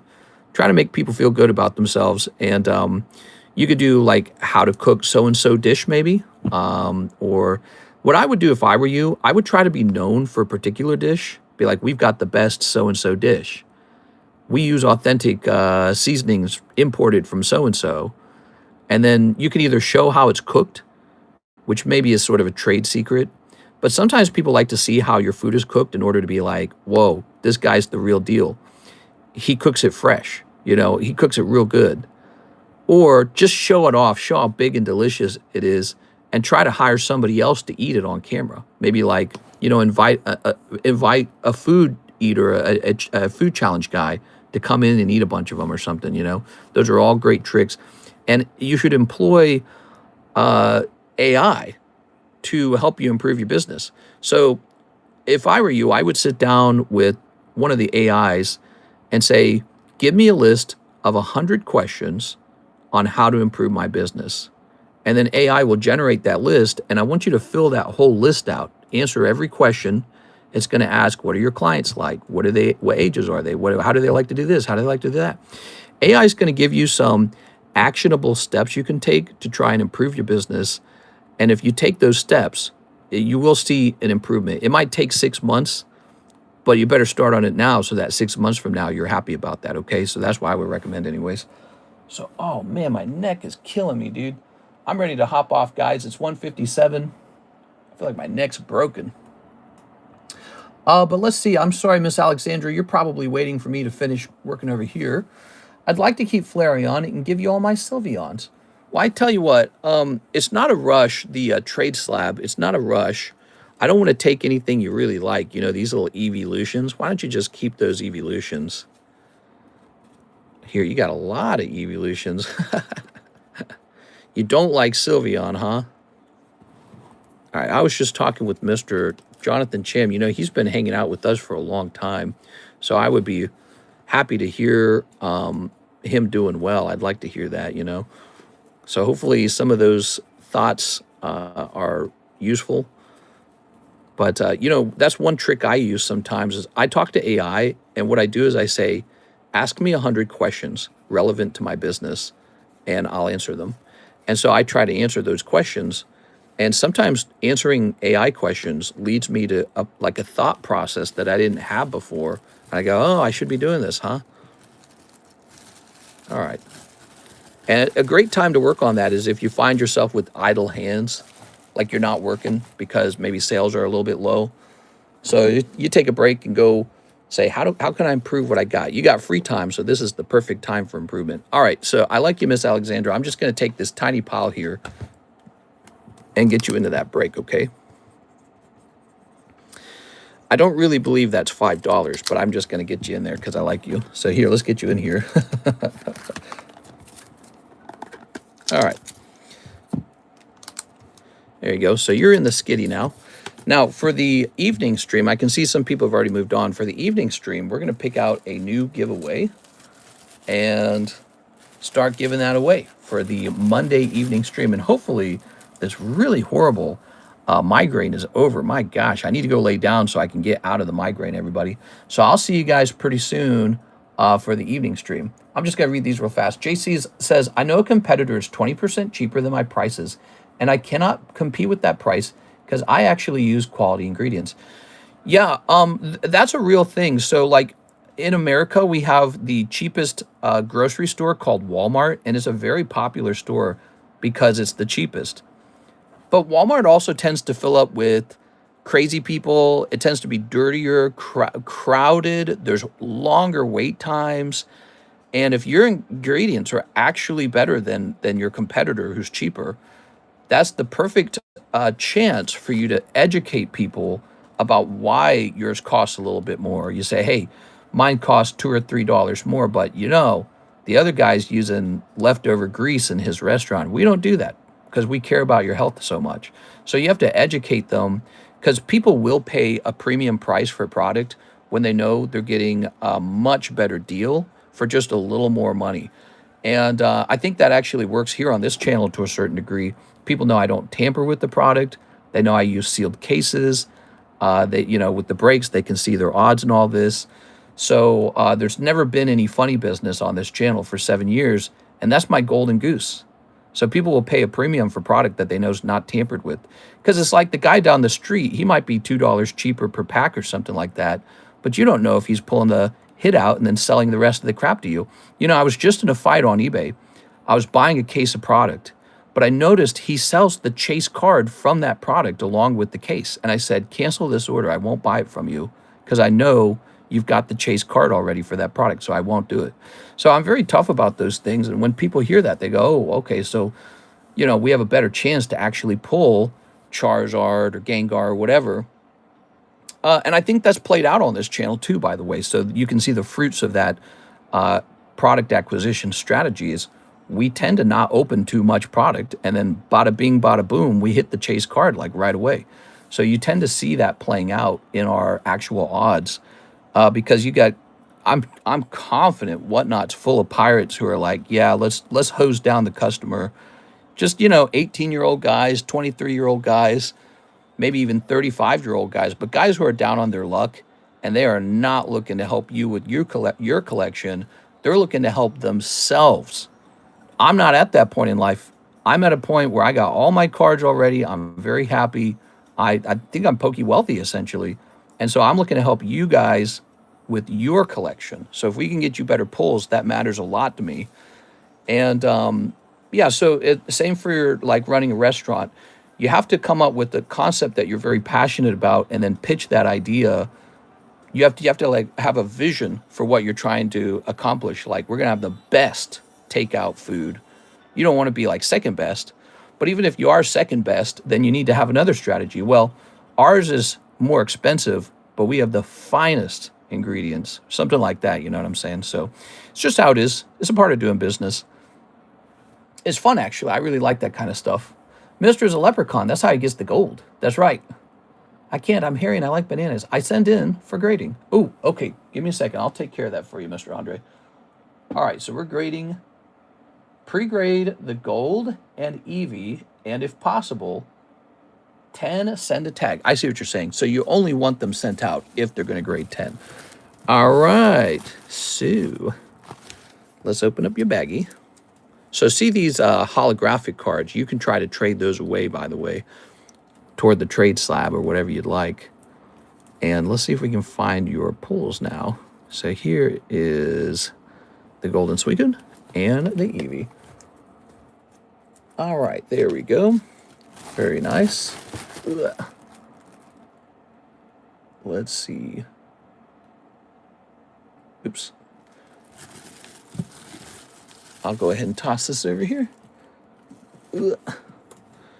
And we'll grab these two. Now let's take a careful look at your cards. Are you ready? So you've ordered a pre-grade. Centering looks really nice. Let's check the back.